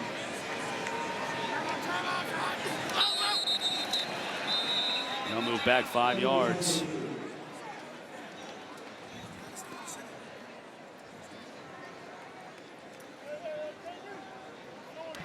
Ball start, offense, number 66, 5-yard penalty. It's 2nd down. Kenny's season long is to 27 seconds. 46-yarder he hit in the opener at Hawaii. This would be 49 from this spot right here. This is a scenario last week for Pitt where they elected to have 6 defensive backs on the field because they were so thin at linebacker. This week with Kyle Lewis being back, it allows him to stay on the field for every snap. Have an extra linebacker in there. Branson, that's Roush, makes the catch, drags the defender down to the 21. Lindsey was defending on the play, 12 yards. That's the matchup right there. Big Sam Rouse, 6'5", 265 versus undersized Bain-Marquez. Clock is rolling. Gulbranson to throw. Looking to the end zone and just overshoots. There'll be 11 seconds remaining. They still have the 1 timeout on the board, so at least 1 more play here before having to send Kenny out. Yeah, with 11 seconds, you still have enough time to run run a full progression pass concept, even if it's a dig route going across the middle, get down and call the timeout. You're right in that awkward zone, though, of 21-yard line. Really tough to take a true shot at the end zone.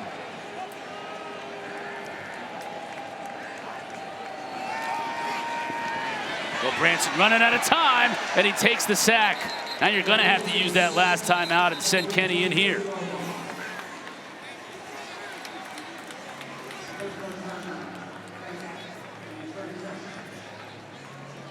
Obviously don't want to take a sack, but good job by Gulbranson getting up closer to the line of scrimmage, helping out his kicker.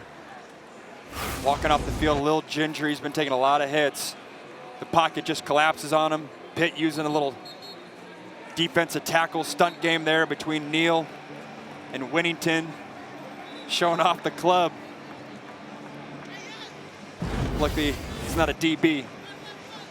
Defensive line, you can manage with that. They'll put this one down at the 35. It'll be a 45-yard attempt for Emmett Kenny. And now Coach Narduzzi wants to call a timeout.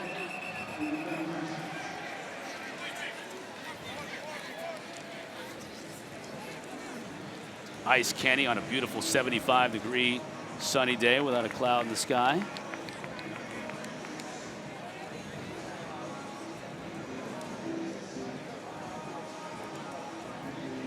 It's growing, Chris. It's calling your name. Yes. It's calling. Last week we had some characters. We had a couple guys in some white beaters, and this week, yeah, I got the arm sleeve. Yeah. Top left arm sleeve, ready to play pickup after this. He's a lefty.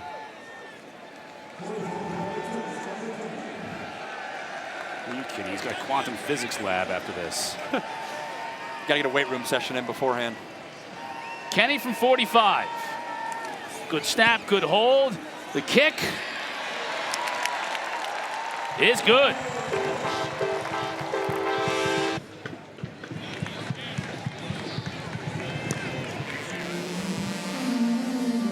Kenny will let it fly.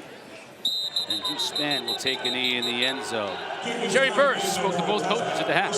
Chris, I just spoke with Coach Reich, and he told me they need to get back into a rhythm on offense. They need to have better balance between the run and the pass. And he told me those big plays, they have happened on offense, and they need to avoid the turnovers. But look for a more consistent run game from the Stanford offense. As for Pitt's head coach Narduzzi, coming out of the tunnel, I heard him yelling to his guys, middle eight, which refers to these first 4 minutes starting the second half. Thank you, Sherry. Middle eight, last 4 minutes of the first half, first 4 minutes of the second half. Huge from a momentum perspective. Can you win that section of the game? Heintschel originally looked like he wanted to carry it, then he threw it. Tight end was in very good coverage. Justin Holmes was the intended receiver. Had a defender all over his back. It's the one thing with this Stanford defense. They've made Pitt earn it. Hasn't been the easy completions on the outside. Trying a little half roll for Heintschel. Again, unique arm slots for Mason Heintschel. Does that a lot, but coverage is right there. Second down and 10.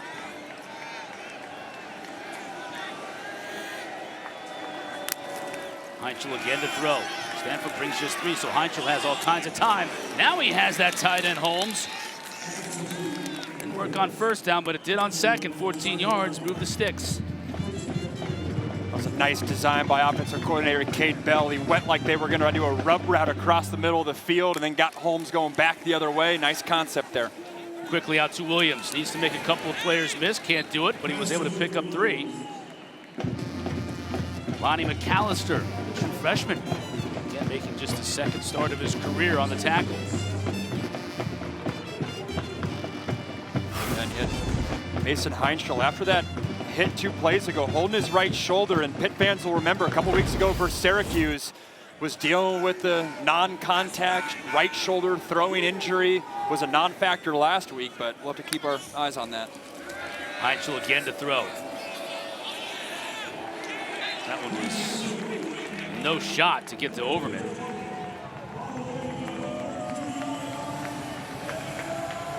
Another 3rd and long for this Pitt offense.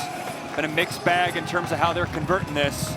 Last time they were in this scenario, they had 23 Hunter Barth, backup linebackers, spy Mason Heintschel, do some tackle and end games up front, trying to confuse the offensive line for Pitt. Keep an eye on 23 Lieber, and Barth as well. They're going to give a pressure look here for the Pitt offense. Heintschel pump fakes. Ball batted in the air and falls incomplete. Matt Rose, leading tackler on this team, with a big deflection, forcing a 4th down. Showing pressure, then back out of it a little bit. Able to get some push on that right-hand side, and then when Heintschel breaks the pocket, can you stay in coverage, stay locked in? Excellent job by Matt Rose getting his hands up. Stanford said when they're playing well defensively, it's because 35's playing well.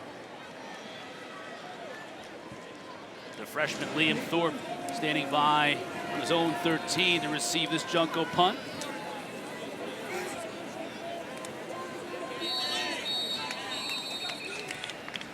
Delay game, offense, 5-yard penalty. It's 4th down.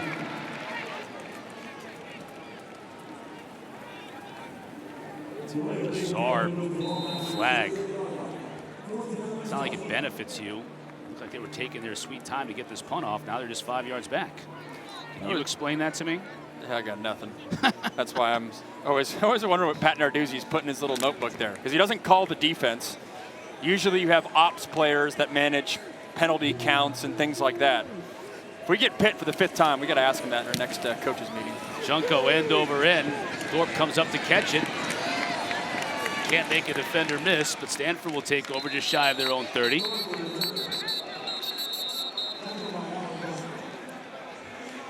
Gulbranson was outstanding in that last drive for Stanford before the half, 6 of 8. After previously being 7 of 16, he guided them all the way down for a field goal, get them with an 8 at the break.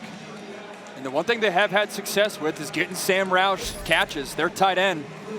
You know, Ben Gulbranson only has 13 completions, 6 of which are to Roush. That is their mismatch that they have. Look for 86 to be a steady dose of this second half game plan. And negative yards rushing. It has been all on Gulbranson's arm, as it will be on this first down play. Has his back out of the backfield. That's Hampton, makes a good move and picks up a first down.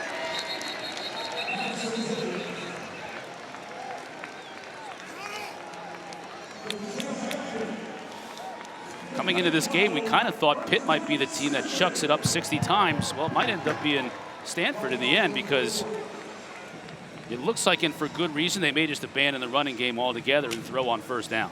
That's certainly not what they want to be, one-dimensional, but you're right. That's the only way they have found offensive success today. Now they'll try the run game. Again, a minimal gain, just a yard. It has been tough sledding carrying the football for Hampton and these Cardinal backs. You've got an injured player on the field. That looks like the wideout, Caden High. Right on the Stanford logo.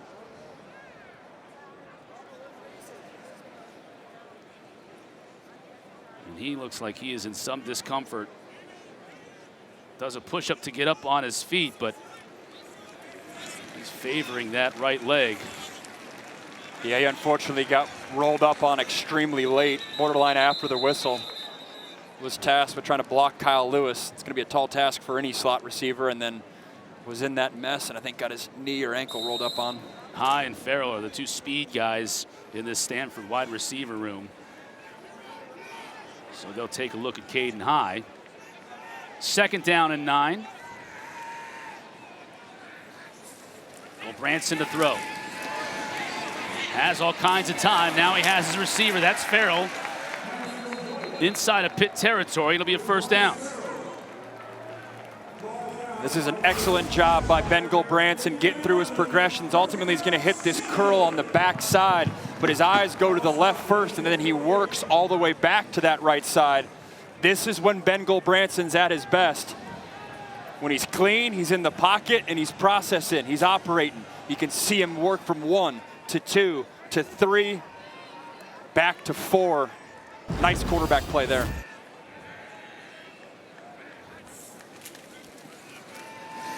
Hampton spins away from one defender. Nice power as he pushes forward for a gain of about 5 on first down. Isaiah Neal making the tackle. See what they like Champ Hampton using that 220 frame. So they was giving the defense some issues on scout team, and you get to the point where you got to start using them in a real game. We're at that point, it's November, where the four-game redshirt rule comes a factor. Players get 4 games and can still keep their red shirt. It's a factor for several players on both sides, especially in special teams. 5-yard run was the longest of the day, and it sets up play action. Successfully orchestrated by the Stanford offense. Another first down.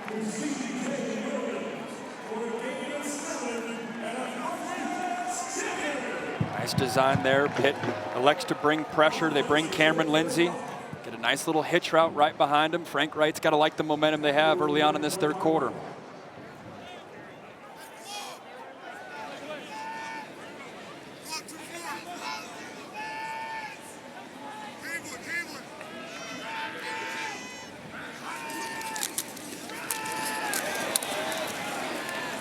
Another good-sized hole up the middle. Francis Brewu makes the tackle on Cedric Irvin. You saw Caden High going to the locker room. Now we have a Pitt player injured on the play.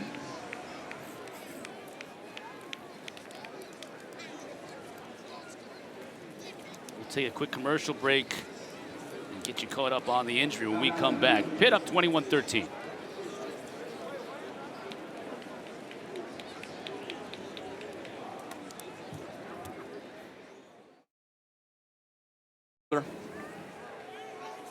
Cole Tab back in the game for the Cardinal as they continue this drive. Second down and 6. Tab on the carry. He won't have very far to go at all. It'll bring up third down in the same yardage. Shawn Fitzsimmons clogging up the middle.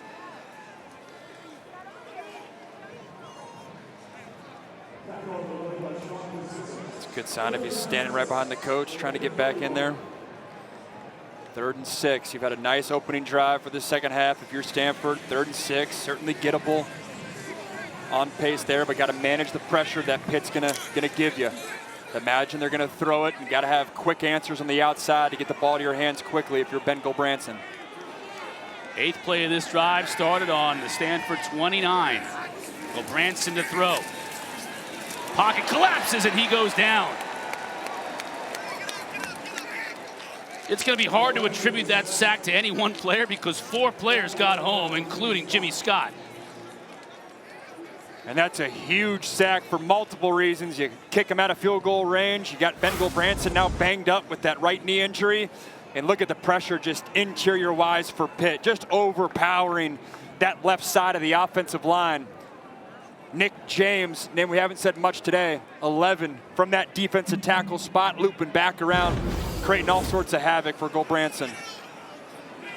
And it looked like Coach Reich thought about, at least for a moment, going for it on 4th and forever, but he brings in the punter, and this causes confusion.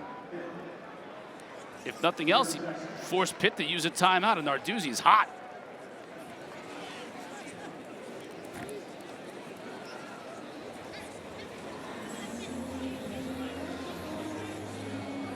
He's complaining because if Stanford substitutes and they bring in the punter, doesn't that count as time that he's allowed to substitute as well? Exactly. That's why he keeps going back to that hand motion. Making the human T is what the referee makes when you're trying to pause the game and allow the defense to sub. To your point, they did not allow Pitt to sub, even though Stanford did. He's right to be hot on that one.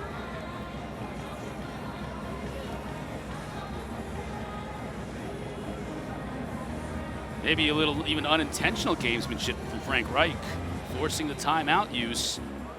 Narduzzi not happy about that. Poppy Williams is standing by inside his 10. It's Flintoff to try and bury Pitt deep. That's going to be a good punt. Forcing a fair catch in all kinds of traffic, and Poppy does a good job to make it at his own 11. Tonight at 7:30 Eastern, right here on Lead. Clemson lost, Miami lost to SMU, both in controversial fashion. Big run here by Turner, almost bounced it outside to get free. That's one of the better runs of the day for this Pitt defense, Pitt offense rather. Sam Neely on the tackle. That's 15 yards downfield. Again, the footwork from Jakarian Turner bounces that out and then quickly gets upfield. Sometimes you see young running backs dance a lot in the backfield, not Turner. This play blown dead. Ball was not ready for play. It's still first down. Pitt really wanted to go quickly.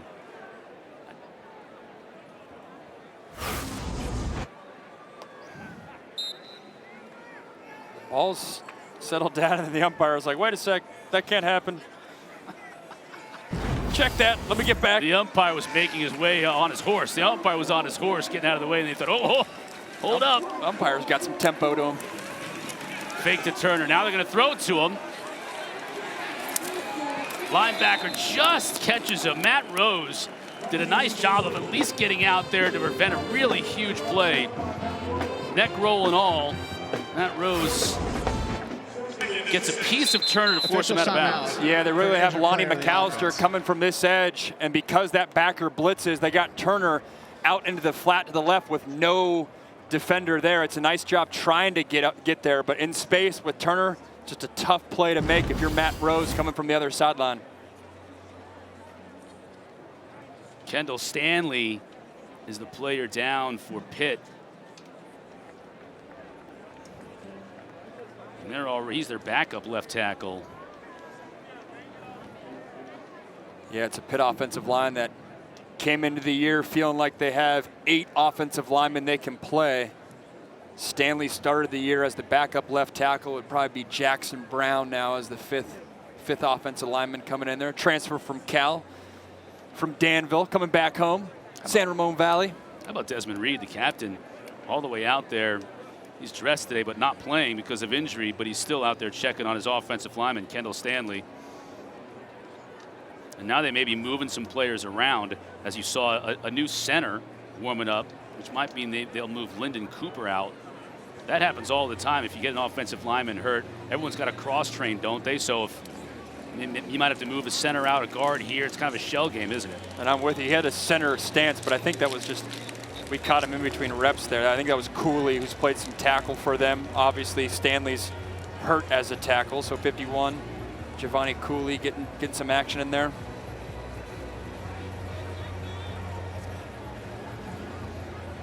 Redshirt freshman, 300 pounds. Getting that last pass pro worked out before getting in the huddle. Hear so much in college football about parity across college football, and a big reason why is a lot of the reserves that would have been quality backups for teams have gone to other programs to be starters for portal money. So having quality, both offensive and defensive line backups is hard to come by. Turner trying to run off the hip of Giovanni Cooley. Picks up maybe a yard. It's another big third down in their own territory for the Panthers.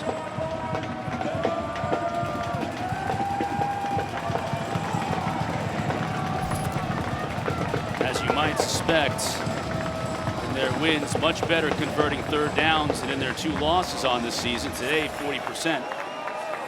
Cade Bell doesn't have his 2 go-to third down weapons, and Desmond Reed or Kenny Johnson, someone else as a playmaker's got to step up. Pressure. Heintschel picked up. Turner right at the marker. Let's see where they spot him. He may be just shy. It's just beyond the 35. Charlie Eckert forced him out. It's going to be 4th down. 4th down and almost a full yard. Let's see if he picks up this first down. It's a nice job. The ball's inside, so he catches that and rolls with it. It's going to be short, though. Turner gets the first down and more out beyond the 40.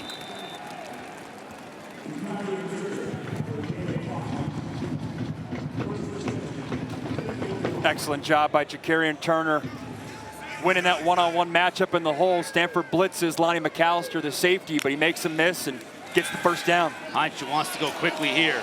Looking for Sincere Lee, makes the catch. Flags behind the play. Sincere Lee, that's his first catch of the year, and it was a dandy. Personal foul, roughing the passer. Defense, number 75. Penalty is half the distance to the goal from the end of the play. Automatic first down. And let's tack a few more onto it. What a catch by Sincere Lee. They were trying to get him a catch a week ago. 11 different Panthers caught a pass. Sincere Lee played a lot. Was the one guy that didn't get one.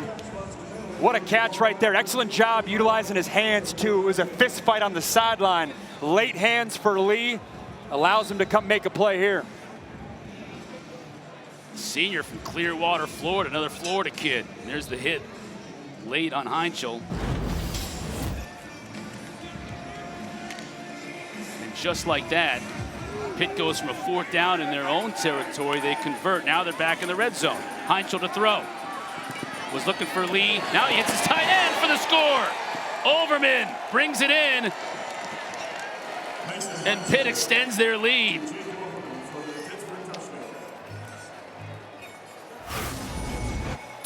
Jake Overman, the California native, he's going to block right up through the A-gap and then work on a corner route. Very unique concept, unique design. It's the type of play call that you know you're getting to right when you get in the red zone, because if he catches it, he's in the end zone. Excellent timing, excellent design, and the Pitt tight end by way of Oregon State getting into the end zone. Pitt has struggled from time to time this year in the red zone. Too many field goals, which is why Butkowski is having an All-American kind of year. He hits the extra point, but you know Narduzzi would rather have him hit extra points than field goals. They're 4 for 4 today in the red zone. And we knew that was going to be a critical part of this game. Pitt's offense is electric and hasn't missed a beat on the West Coast.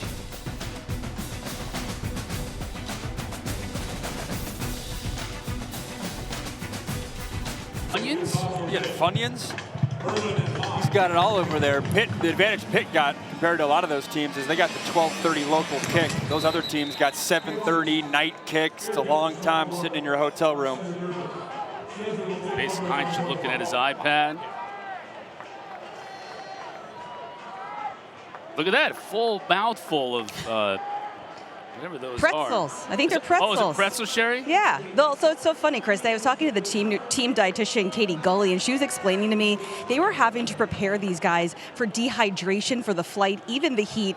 It is pretty warm down here, I have to say, for being November 1st. And she was explaining to me, even before they left Pittsburgh, they told the guys, you have to have a drink every 30 to 45 minutes, which equates to about an extra 3 to 4 bottles of juice. And look at that. Hydration's clearly not an issue, Chris. Yeah, not an issue for Shawn Lee.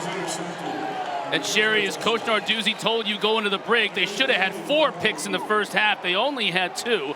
We do have a flag on the play. This might be coming back. The true freshman Shawn Lee picked it and took it to the house, but let's see what the officials have to say.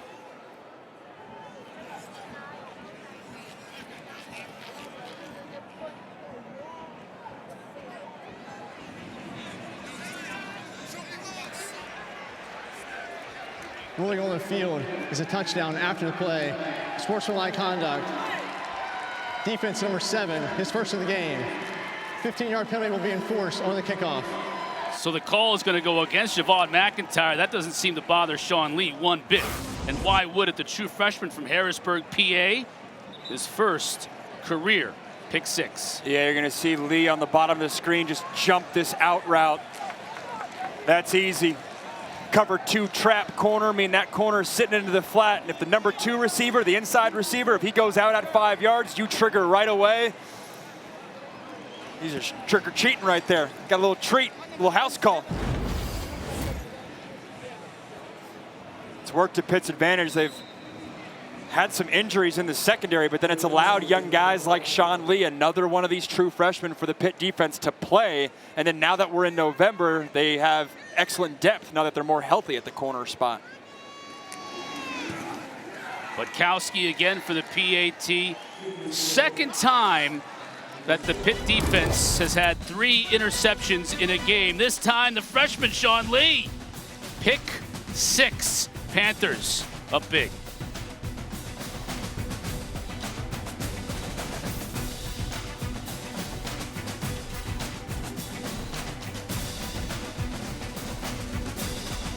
On the road against Clemson. You had Miami go down to SMU. And Virginia playing Cal right now. Georgia Tech at NC State. later on tonight from Raleigh, as we see Caden High with a good return out beyond the 40 for Stanford. Everybody with 0 or 1 losses still in the hunt, which means this Pitt Panther team, they've got this game this weekend against Stanford, as we have yet another injured Panther. Then we're talking about Notre Dame, which won't count, but those last 2 games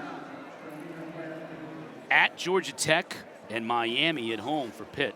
Yeah, heading into this game, ESPN Analytics had Stanford had the toughest schedule of any ACC team up into this point, and then moving forward after this game, Pitt has the hardest schedule of any ACC team. You reference it, though, the Notre Dame game, obviously a big one, doesn't count. Maybe there's a Georgia Tech, Pitt, Louisville, maybe Virginia at the top, where that game in September could be crucial. Farrell, he's a speed guy. If you can get him outside, legit 4-3, but a beautiful job bringing him down. Lewis is just showing you exactly why Coach Narduzzi, when we talked to him before the game, said, yeah, heck yeah, he's back. Just so athletic. I mean, you said it. He's running right there with a 4.3 40 receiver. Just so athletic, and it allows you to be so versatile defensively when you have an outside linebacker who has the athleticism of a safety, but is physical enough to hang in the box and do everything you want to in the run game. Gain of just a yard. Gulbranson under center. This time they'll give it to Cedric Irvin. Pile moving, at least for a yard or 2, and it'll bring up 3rd down and 5. And I made the point earlier, but you get Kyle Lewis back, and obviously it was a disadvantage the past few weeks having both Kyle Lewis and Rasheem Biles, their other star linebacker, out. But then because you were forced to play other guys, younger guys, guys that don't have a lot of reps, now as you look forward, if they can get and stay healthy, then they have a sneaky deep defense of guys that have played real life reps.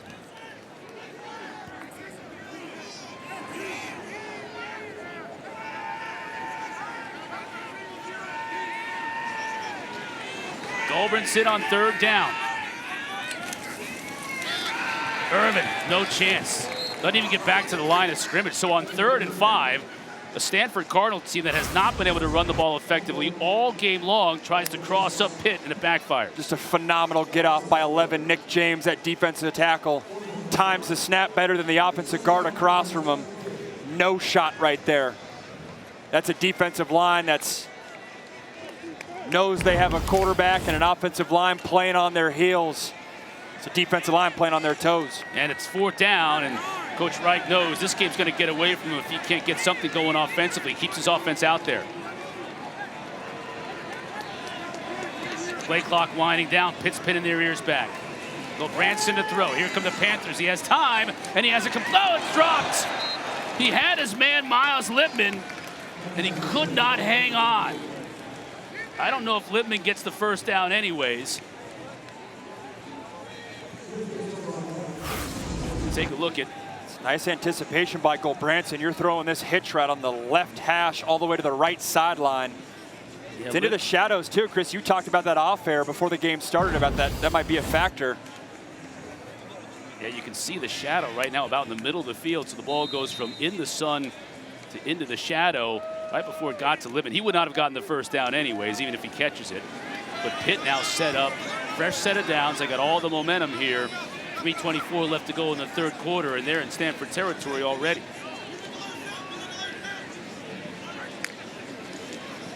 Fake to Turner. Heintschel going up top, flag down, but he's got a receiver inside the 15, Bryce Yates.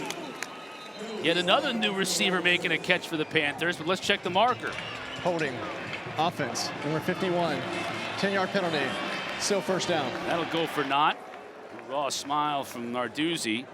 As a big play that was 31 yards, wiped off the board for the holding on Cooley. Yeah, they're going to get Giovanni Cooley left tackle, playing because Kendall Staley's hurt. A little inside rush, then you try to do a rip-over move from Stanford. Not a ton there, but line judge must have had a better angle. And again, they continue to work on Stanley. He's got the pretzels in him, got the fluids in him. I didn't know pretzels was a thing. Heard about mustard and pickle juice. Right, pickle juice I heard. No. Pitt. It will be 30 seconds. Pretzels aren't working. They might have to work on the corn nuts next. The worst. Corn nuts are the worst. You ever get? Why don't you like corn nuts? They're the worst. If you got those on Halloween, just go back to the house. Let's take another look at the hole. I said there wasn't a lot on there, but I might have been wrong. Yeah, you can't clamp around his shoulder pad. That's easy. The high end zone view didn't do it justice, but clear call there. And they've got a 10-point lead right now, so nothing is guaranteed there. Pitt's trying to put this one away here late third quarter. Heintschel, nice catch by Sincere Lee. That is a beautiful pitch and catch right there. That seems almost automatic. Like they're playing 7-on-7. They make it look easy, but it's not. The timing's great, spacing's great, crisp route. When you're on time and can protect your quarterback, easy to pick them apart. Heintschel, now he has time, and that is a tough pass completion right there. Great job in coverage. Lonnie McAllister, who's played a pretty good game for only his second career start. Look at these numbers by Mason Heintschel, who exploded on the scene in that game against BC. Game 5 after they had started the year 2-2. They haven't lost since. And other than that game at Syracuse, when they struggled a little bit offensively, he's been unstoppable. Pulls it out, finds Yates. And he'll be brought down at the 24, another first down. That stat line in the Syracuse game doesn't do it as justice too, because he had a big long run where his legs were a factor there. Right here, excellent pull by Mason Heintschel. Defender crashes in, then you're getting out to the space to Bryce Yates. This game, we've talked so much about Pitt's receiver depth, but we've seen names that we haven't seen all season with Bryce Yates, the true freshman, getting involved. You know, we've talked about Deuce Spann as well, deep into the receiver room. No question about it. Yates, Sincere Lee, a couple of good catches. One of them on this drive. Heintschel has all kinds of time, going to the end zone, and a flag comes out. Trying to get it to Deuce Spann, and that was a mismatch right there. You had Spann on the linebacker. Check that was the safety, Charlie Eckert. Pass interference. Defense, number 39. 15-yard penalty, automatic, first down. He took advantage of that mismatch. Yeah, it's just one-on-one. Charlie Eckert versus Deuce Spann. They got Deuce Spann on a little slot fade, meet you at the back pylon, and a lot of contact right there by Eckert. He's trying to get his eyes around, does get his eyes around, but grabbing him too strong.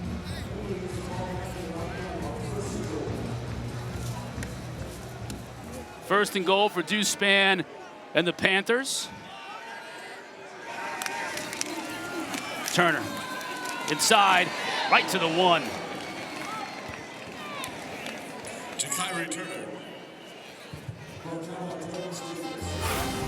He does such a good job where it looks like he's going to bounce it out, and puts his right foot in the ground, gets upfield in a hurry. Pitt wants to go quickly. Heintschel. Oh, that is a bad decision.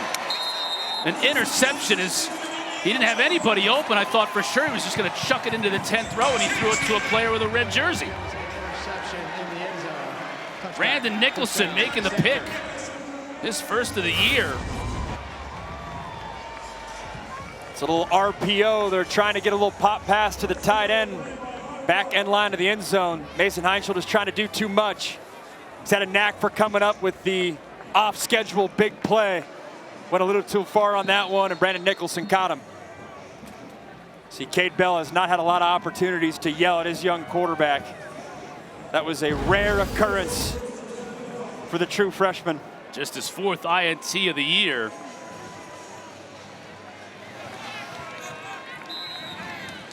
And Elijah Brown at quarterback now for Stanford. Going with the redshirt freshman out of Mater Dei. There's something going on the ground here. That's Cole Tabb. It's one of the better runs. That says it all. That's one of the better runs of the day for Stanford, and it's 4 yards. What do you make of the move for Elijah Brown here? Yeah, I think you're down big, and Gulbranson struggled, obviously, the 3 interceptions, and Almost all of them were forcing the ball into double coverage, but Elijah Brown, freshman from Mater Dei, feels like this offense has half dozen kids from Mater Dei. For obvious reasons, one of the most successful high school programs in the country, certainly the state of California.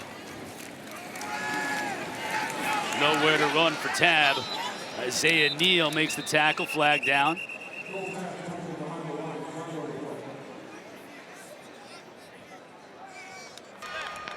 Personal foul, hands to the face. Defense, number 11. 15-yard penalty, first down. Well, they got Nick James.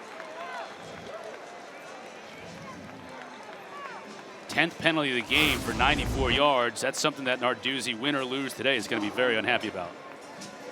See Nick James with that right hand. He engages the chest plate of the center, and then his right hand slides up into his esophagus. Can't do that.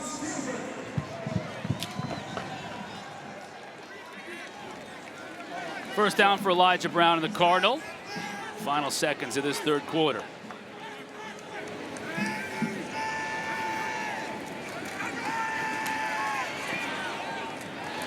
Brown hits a receiver, loses it, picked up by Lewis. They're going to call it incomplete.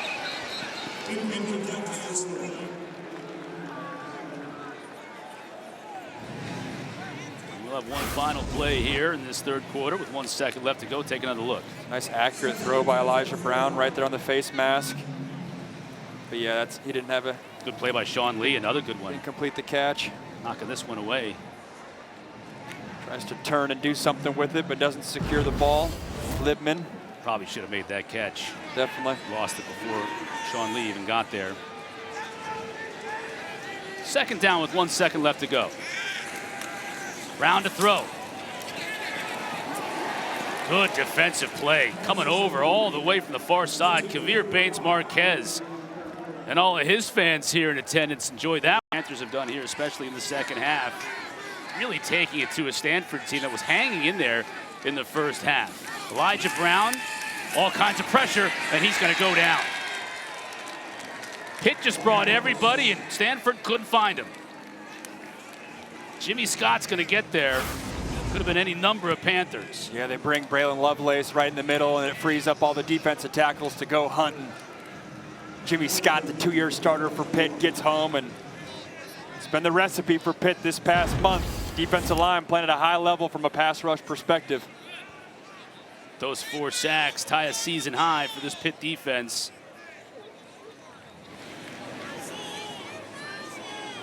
Flintoft kick it away to Poppy. That's a good kick. Poppy's going to have to call for a fair catch. Just makes it at his 23. Bobbled it a little bit, but secures it.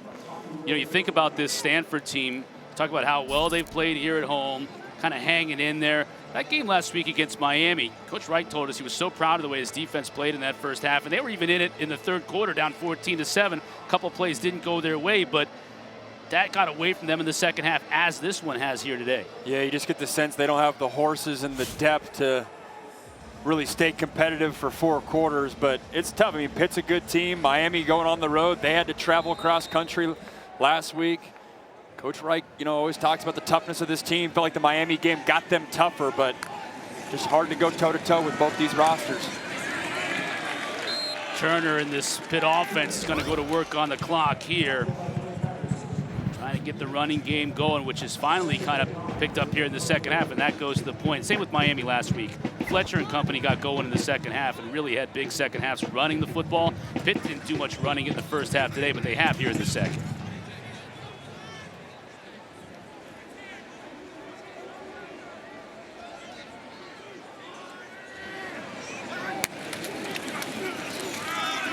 That time Turner had a hard time getting the handoff. He's not going to get much, if anything. So a good first 2 plays on this drive for the Stanford defense. Tafiti on the tackle on that play, 3rd and 9. The defensive line's held strong for Stanford.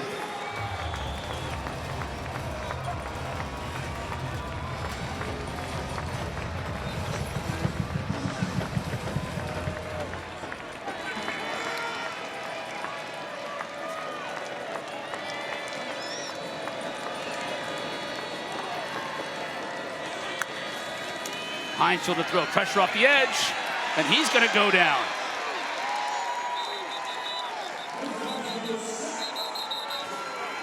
Scotty Edwards on the safety blitz was able to get there. We have another Pitt offensive lineman down.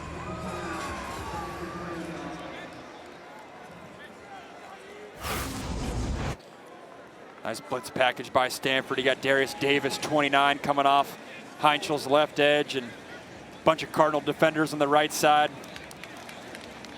Saw a lot of Heintschel getting hit in the first half. Haven't seen so much of the second half, but Stanford continues to respond. That's left guard Ryan Coretta getting that left hamstring stretched out. Tonight at 7:30 Eastern on the ACC network, Florida State and Wake Forest tangle. Deacons have won 3 straight.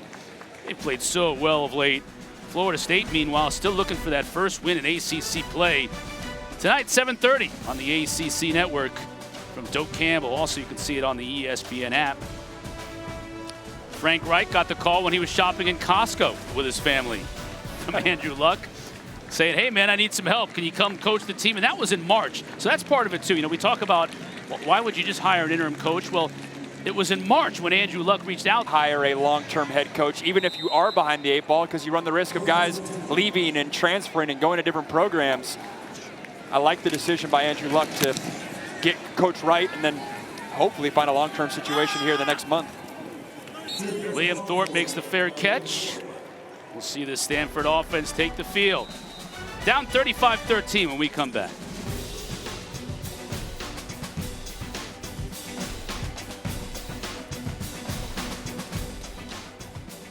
Free hat for the Stanford program. Recruiting like a head coach, coaching on the field in game days. We see him shaking hands and talking to fans pregame, doing it all. He's dressed up as Charlie Brown for Halloween yesterday, running around the athletic department.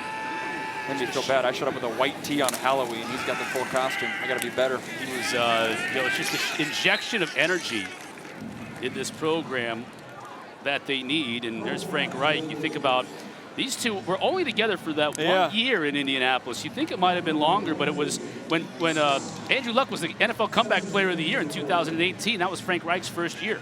Only together 1 year, but got a lot closer to one another with Andrew Luck's injuries. Luck let Coach Wright into struggles around the ankle and contemplating retirement, which obviously shocked the football world when he did it as young as he did, but great friendship those two have. Brown takes a big hit right at the line of scrimmage by Raylan Lovelace. Elijah Brown getting some work.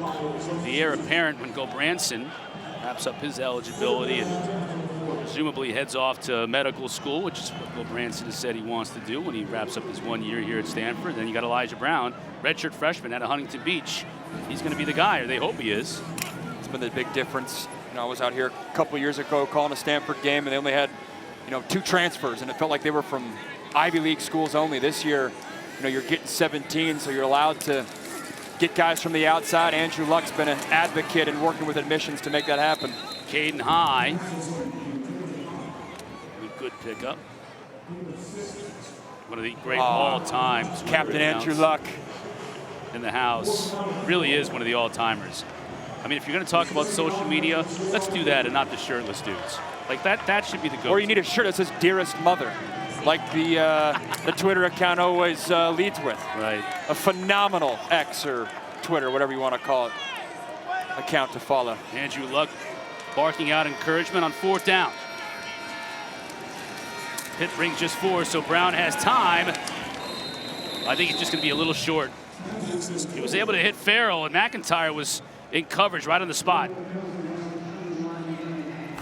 Let's see how close this is, because he came back for the ball and he catches it. It's pretty close. Stretches for it on the second effort. It's going to be where he had control of this football. It's almost like he caught it right on the yellow, but by the time he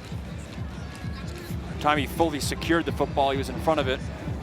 Handshakes all around for McIntyre in this Pitt defense. It's a Pitt team that head into this season was a lot of folks dark horse ACC champ pick, dark horse CFP pick, because they had a roster that they felt great about. 2 All-Americans, 1 on each side of the ball coming back, and then head into the season, it was, hey, what can Eli Holstein do in year 2 as the starter? They started the year 7-0 with him as the starter, and they falter at the season going 2-2, and then you insert Mason Heintschel, and it's unlocked what we thought this team could be back in August. Pitt's second half, outstanding. Stanford is challenging the ruling on the field. The runner was short of the line of the game. Previous play is under further review. Yeah, they're going to look at this spot. This Pitt defense has only allowed 36 yards and 0 points in this second half. We got the pick 6, numerous sacks. Take another look at this spot, because this is, to your point, this is where you got to, when he first makes the catch, he's right on the line. Maybe the toe of the football.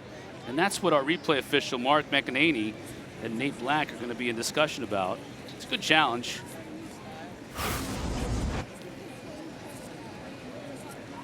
So he catches it, or he touches his body, I should say, right at that 50-yard line, but it does feel like by the time he secures that football,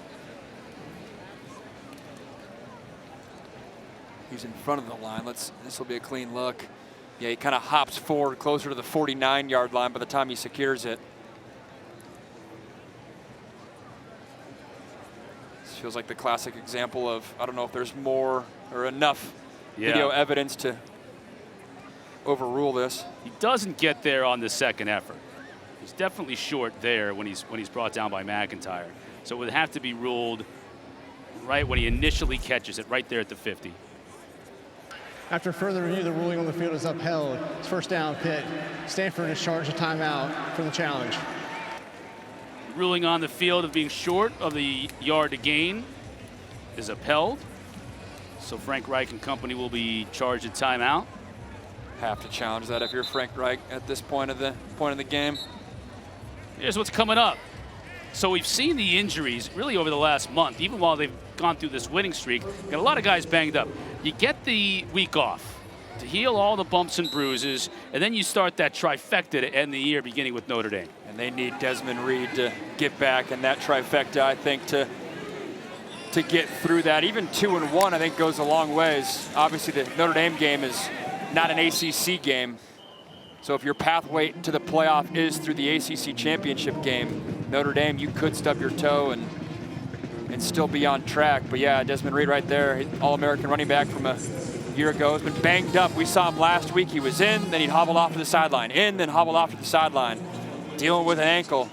Bye week can't come at a better time. Sure, you've been down there on the sideline all day watching this team with some of the guys who are injured. Yeah, I have, and it's really been amazing to see the camaraderie and just the encouragement from all the players. And you guys have mentioned, we have seen guys come in and out, and there is certain body language that I can tell you I'm seeing on the sideline that really shows that they're a family and togetherness. And Max, maybe you can speak sort of to that, of what it's like to play for a guy like Coach Narduzzi. Without a doubt, yeah, I think it's a program too that Narduzzi in his 10th year where there's so much movement across college football. We're having consistent staff, and a Rock as a head coach allows you to establish an identity that maybe is harder in this new era of college football. What a catch right there, though. That's a nice play to deflect that one by Tafiti. Read it beautifully, saw it coming all the way, and knocked it away. Excellent job from his defensive end, outside linebacker spot. It's a versatile position for Stanford. Getting that right paw up in the air, batting it down.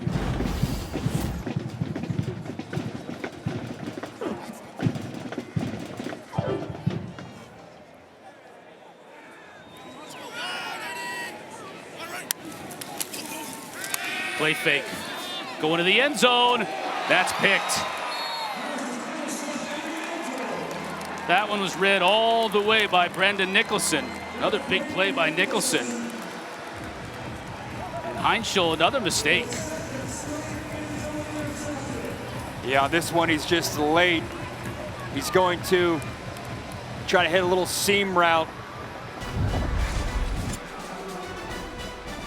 You got a little seam route down the middle, or the right hash, I should say, and he's just an ounce late. You got a 2-for-1 corner trying to get involved. Heintschel's been pretty good today, but Stanford secondary coming up with an interception here. Kate Bell's message is don't start bad habits today. Both those interceptions coming as this game's out of reach, at least it seems like. Coaching up his young quarterback on the sideline. We've seen that frequently. They always go to the iPad.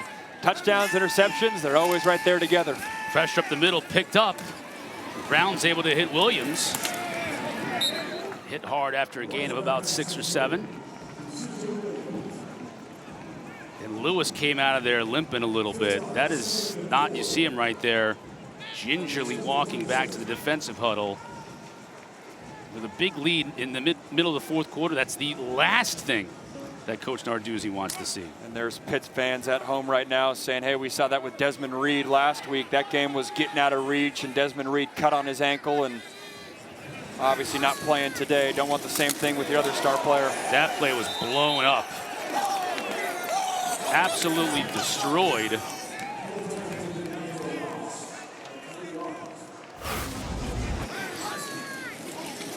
Nate Temple, backup defensive tackle. Guy who's been around this program for a long time, 6-year senior. Taking advantage of his moment, warming up those shoulder pads.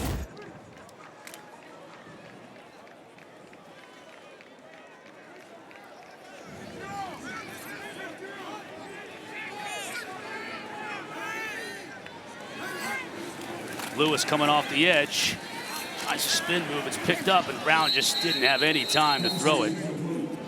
Tried to get it to Roush, but he's been under a lot of pressure. That time it was Jasir Whittington. Another third down, another pressure situation for Pitt, just getting the ball out of his hands. It's been the story of Pitt today. Not a lot of time to throw. Defensive line's been eaten.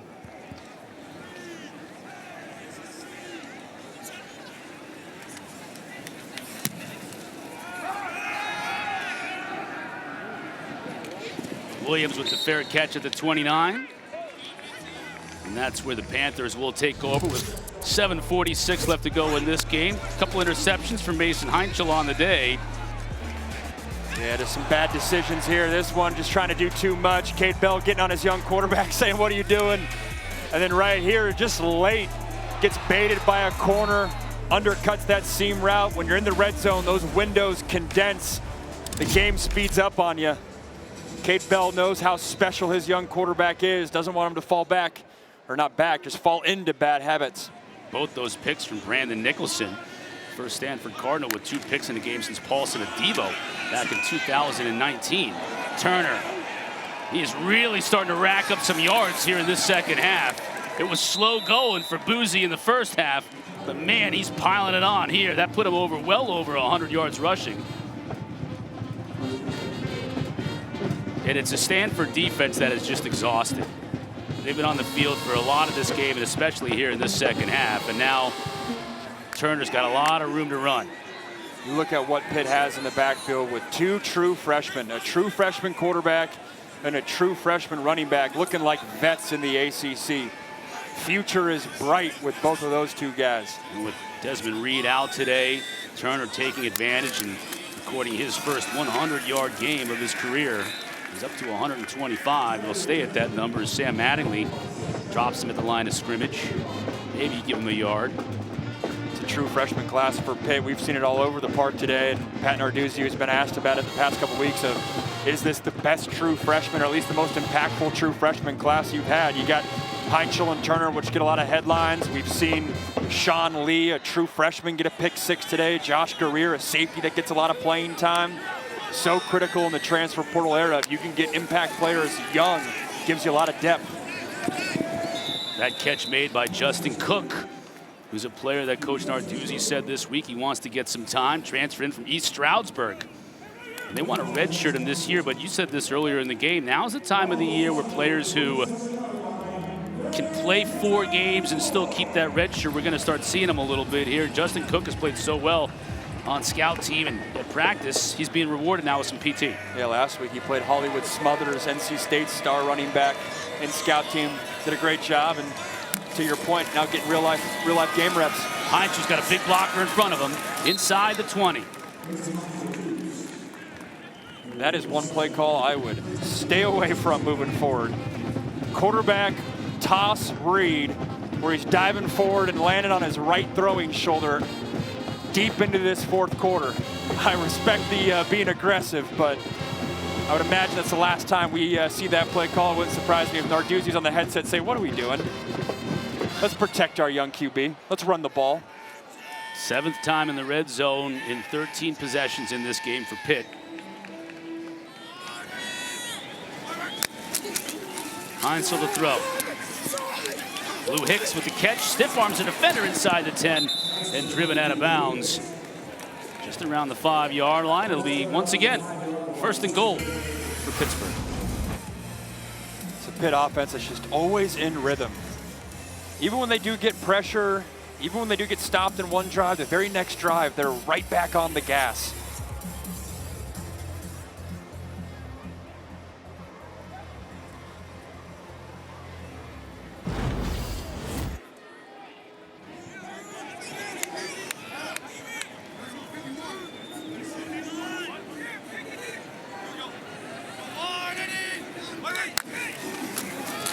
Heintschel to give.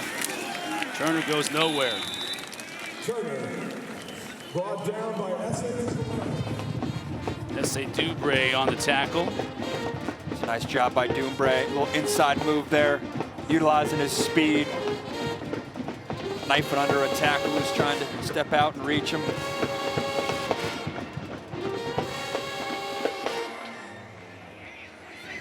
Speaking of this freshman class, Pitt's got 17 on the bottom of your screen. That's true freshman Tony Kinsler at wide receiver. Hicks in motion. Heintschel keeps it. He gets crunched at about the 3. Now Stanford is claiming he fumbled the ball on the hit. Nothing from the officials yet. Now they got it. It is Stanford. No, do we or not? We not. We can't get any word from the officials. I guess if they don't say it was a fumble, it must not be. I said it before, I hate the play call. Up big, you have your star quarterback running right in the teeth of the defense, gets popped. That ball is out. The runner was down. It's 3rd down. Wow, I saw that ball come out. Now, if they're going to say that forward progress was stopped, I guess that's the reason for him being down. Let's see. This is going to be a great angle, too. Gets popped there. The runner was down, is under further review. Still up, stripped out. That ball's out. That ball's out. Now the question will be, when did that whistle get blown? But he's clearly up. Excellent job by Dubre, too, ripping that ball out.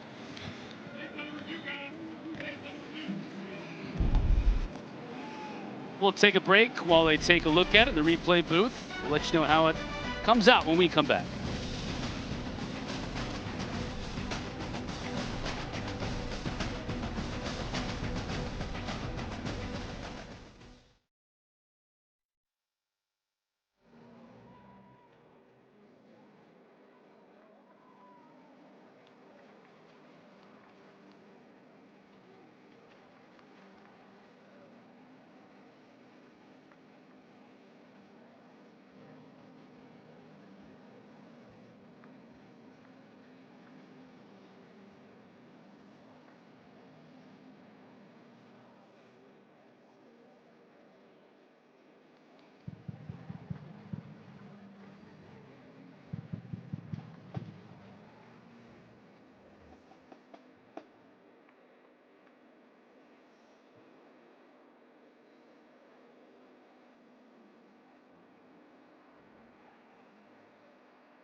After further review, the ruling is a fumble recovered by the defense. It's 1st down.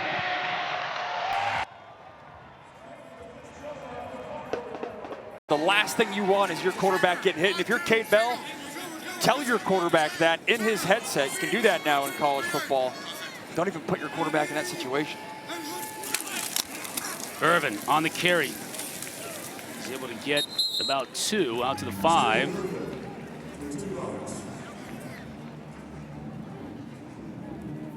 Run game just never got going for Stanford today. It's the last thing Coach Wright told us when he walked out of his meetings yesterday. This can't be one-dimensional, and they were. Then the turnovers came out as well. 3 from Ben Gulbranson, and then 4 from Pittsburgh. Fumble, second lost fumble today. He had the strip that he lost in that first quarter. Stanford with 243 yards passing on the game, minus 12 total rushing through. Brown again to give. That's a big hole. So Irvin is able to move the sticks, first down. The ball was out late. Yeah.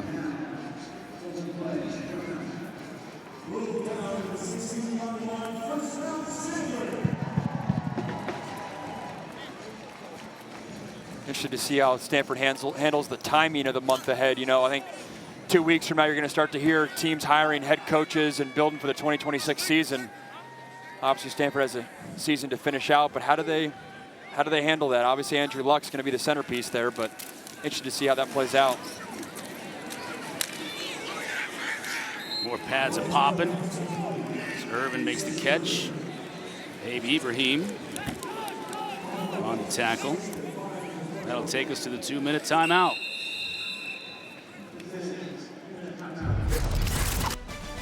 Pitt just 2 minutes away from winning their 5th straight and enjoying that long plane ride home to western Pennsylvania. Wrap up the entire day. It's been a mixed bag for him. Another W, that's the most important thing. As Brown tries to go deep and knocked away at the last second. But too many turnovers from O and the lead against Cal. Big thing to watch for Virginia, that one loss versus NC State, but not counted as a conference game. That could be pivotal down the stretch when it comes to a tiebreaker situation. Pitt's going to stay in the hunt. They'll improve to 5-1 in ACC play. 2 more games left to go. 2 key games at Georgia Tech the weekend before Thanksgiving, and then they wrap it up with Miami at home. Brown's going to go down, adding to Pitt's season high sack total on the day. Ratio Maverick ratio rather on the sack. Let me make sure I get that right.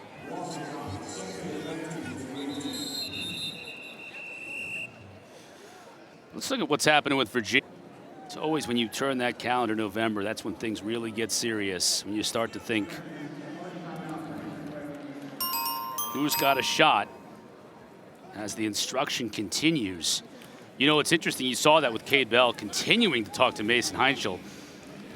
He and so many other coordinators that we talk to say the day now that we have the iPad makes it so that they all can come down and be on the field if they choose to. It makes it a possibility. And the value of this instruction right here and being able to talk to your quarterback all day long is amazing. It's been fascinating. In year 1, every coordinator was, hey, the iPad's the best thing ever. We have heard some coordinators say in year 2 where, you know what, actually, sometimes when your quarterback's not playing well and the mistakes are apparent to everyone on the sideline that can pull up an iPad, there's no hiding, especially for these are just kids. So how do they handle that? Mason Heintschel, of course, had no issue with it, but to your point, excellent learning opportunity.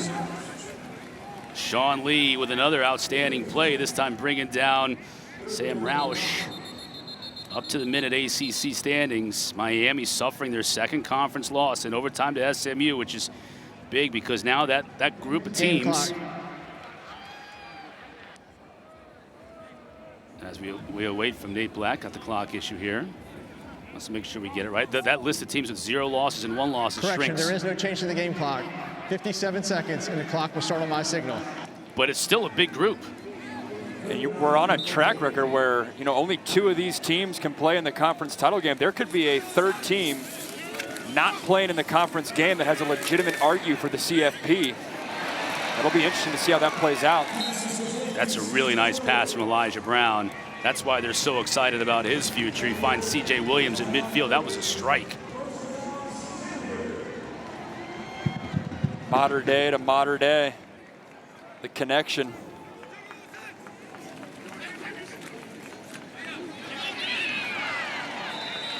Finds Caden high. He steps out of bounds.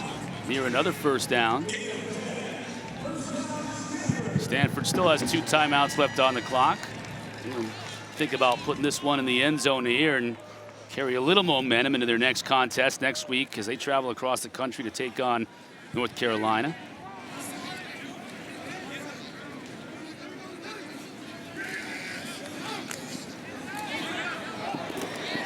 Oh, good catch.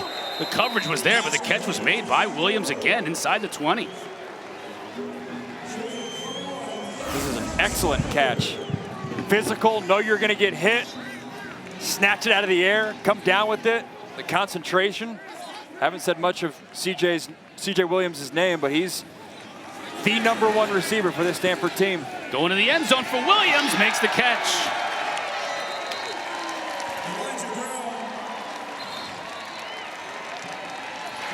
Offside. Defense number 6. That penalty's declined. Resulting play. Touchdown. Excellent throw. Nice route by C.J. Williams. Gets in the end zone. They call a little circus route. Take your break or your stem inside. And then you work up outside. Quarterback, you got to put that on the sideline. If you're late at all, you allow the safety to get involved. Nice drive right here by Elijah Brown. 7 of 8 on the drive for 87 yards. C.J. Williams came from Wisconsin by way of USC, and a few years ago when USC went in the transfer portal and got Jordan Addison away from Pitt, kind of made C.J. Williams get buried in the depth chart a little bit there at USC. It's always got great weapons. He transfers to Wisconsin and now finds himself on the... Yes.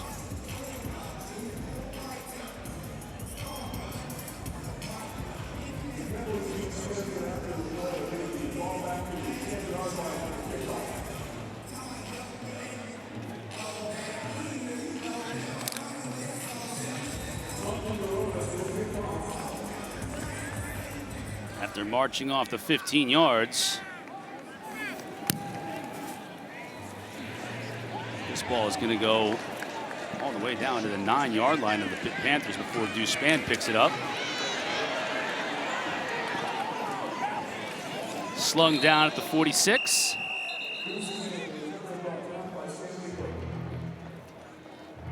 Let's look at the transfers. To your point, 17 more than the history of the program combined throughout the years. It's hard to even believe. Look at the future when Andrew Luck's trying to establish. I mean, there's no reason Stanford can't unlock a whole NIL collective campaign. I mean, their alumni network is as powerful as anyone in the country. It's a different challenge getting guys into school, but if you get them here, you can take care of them. There's no reason they can't build something special like when Andrew Luck was here. And that'll do it. Heintschel takes a knee. Panthers continue to roll.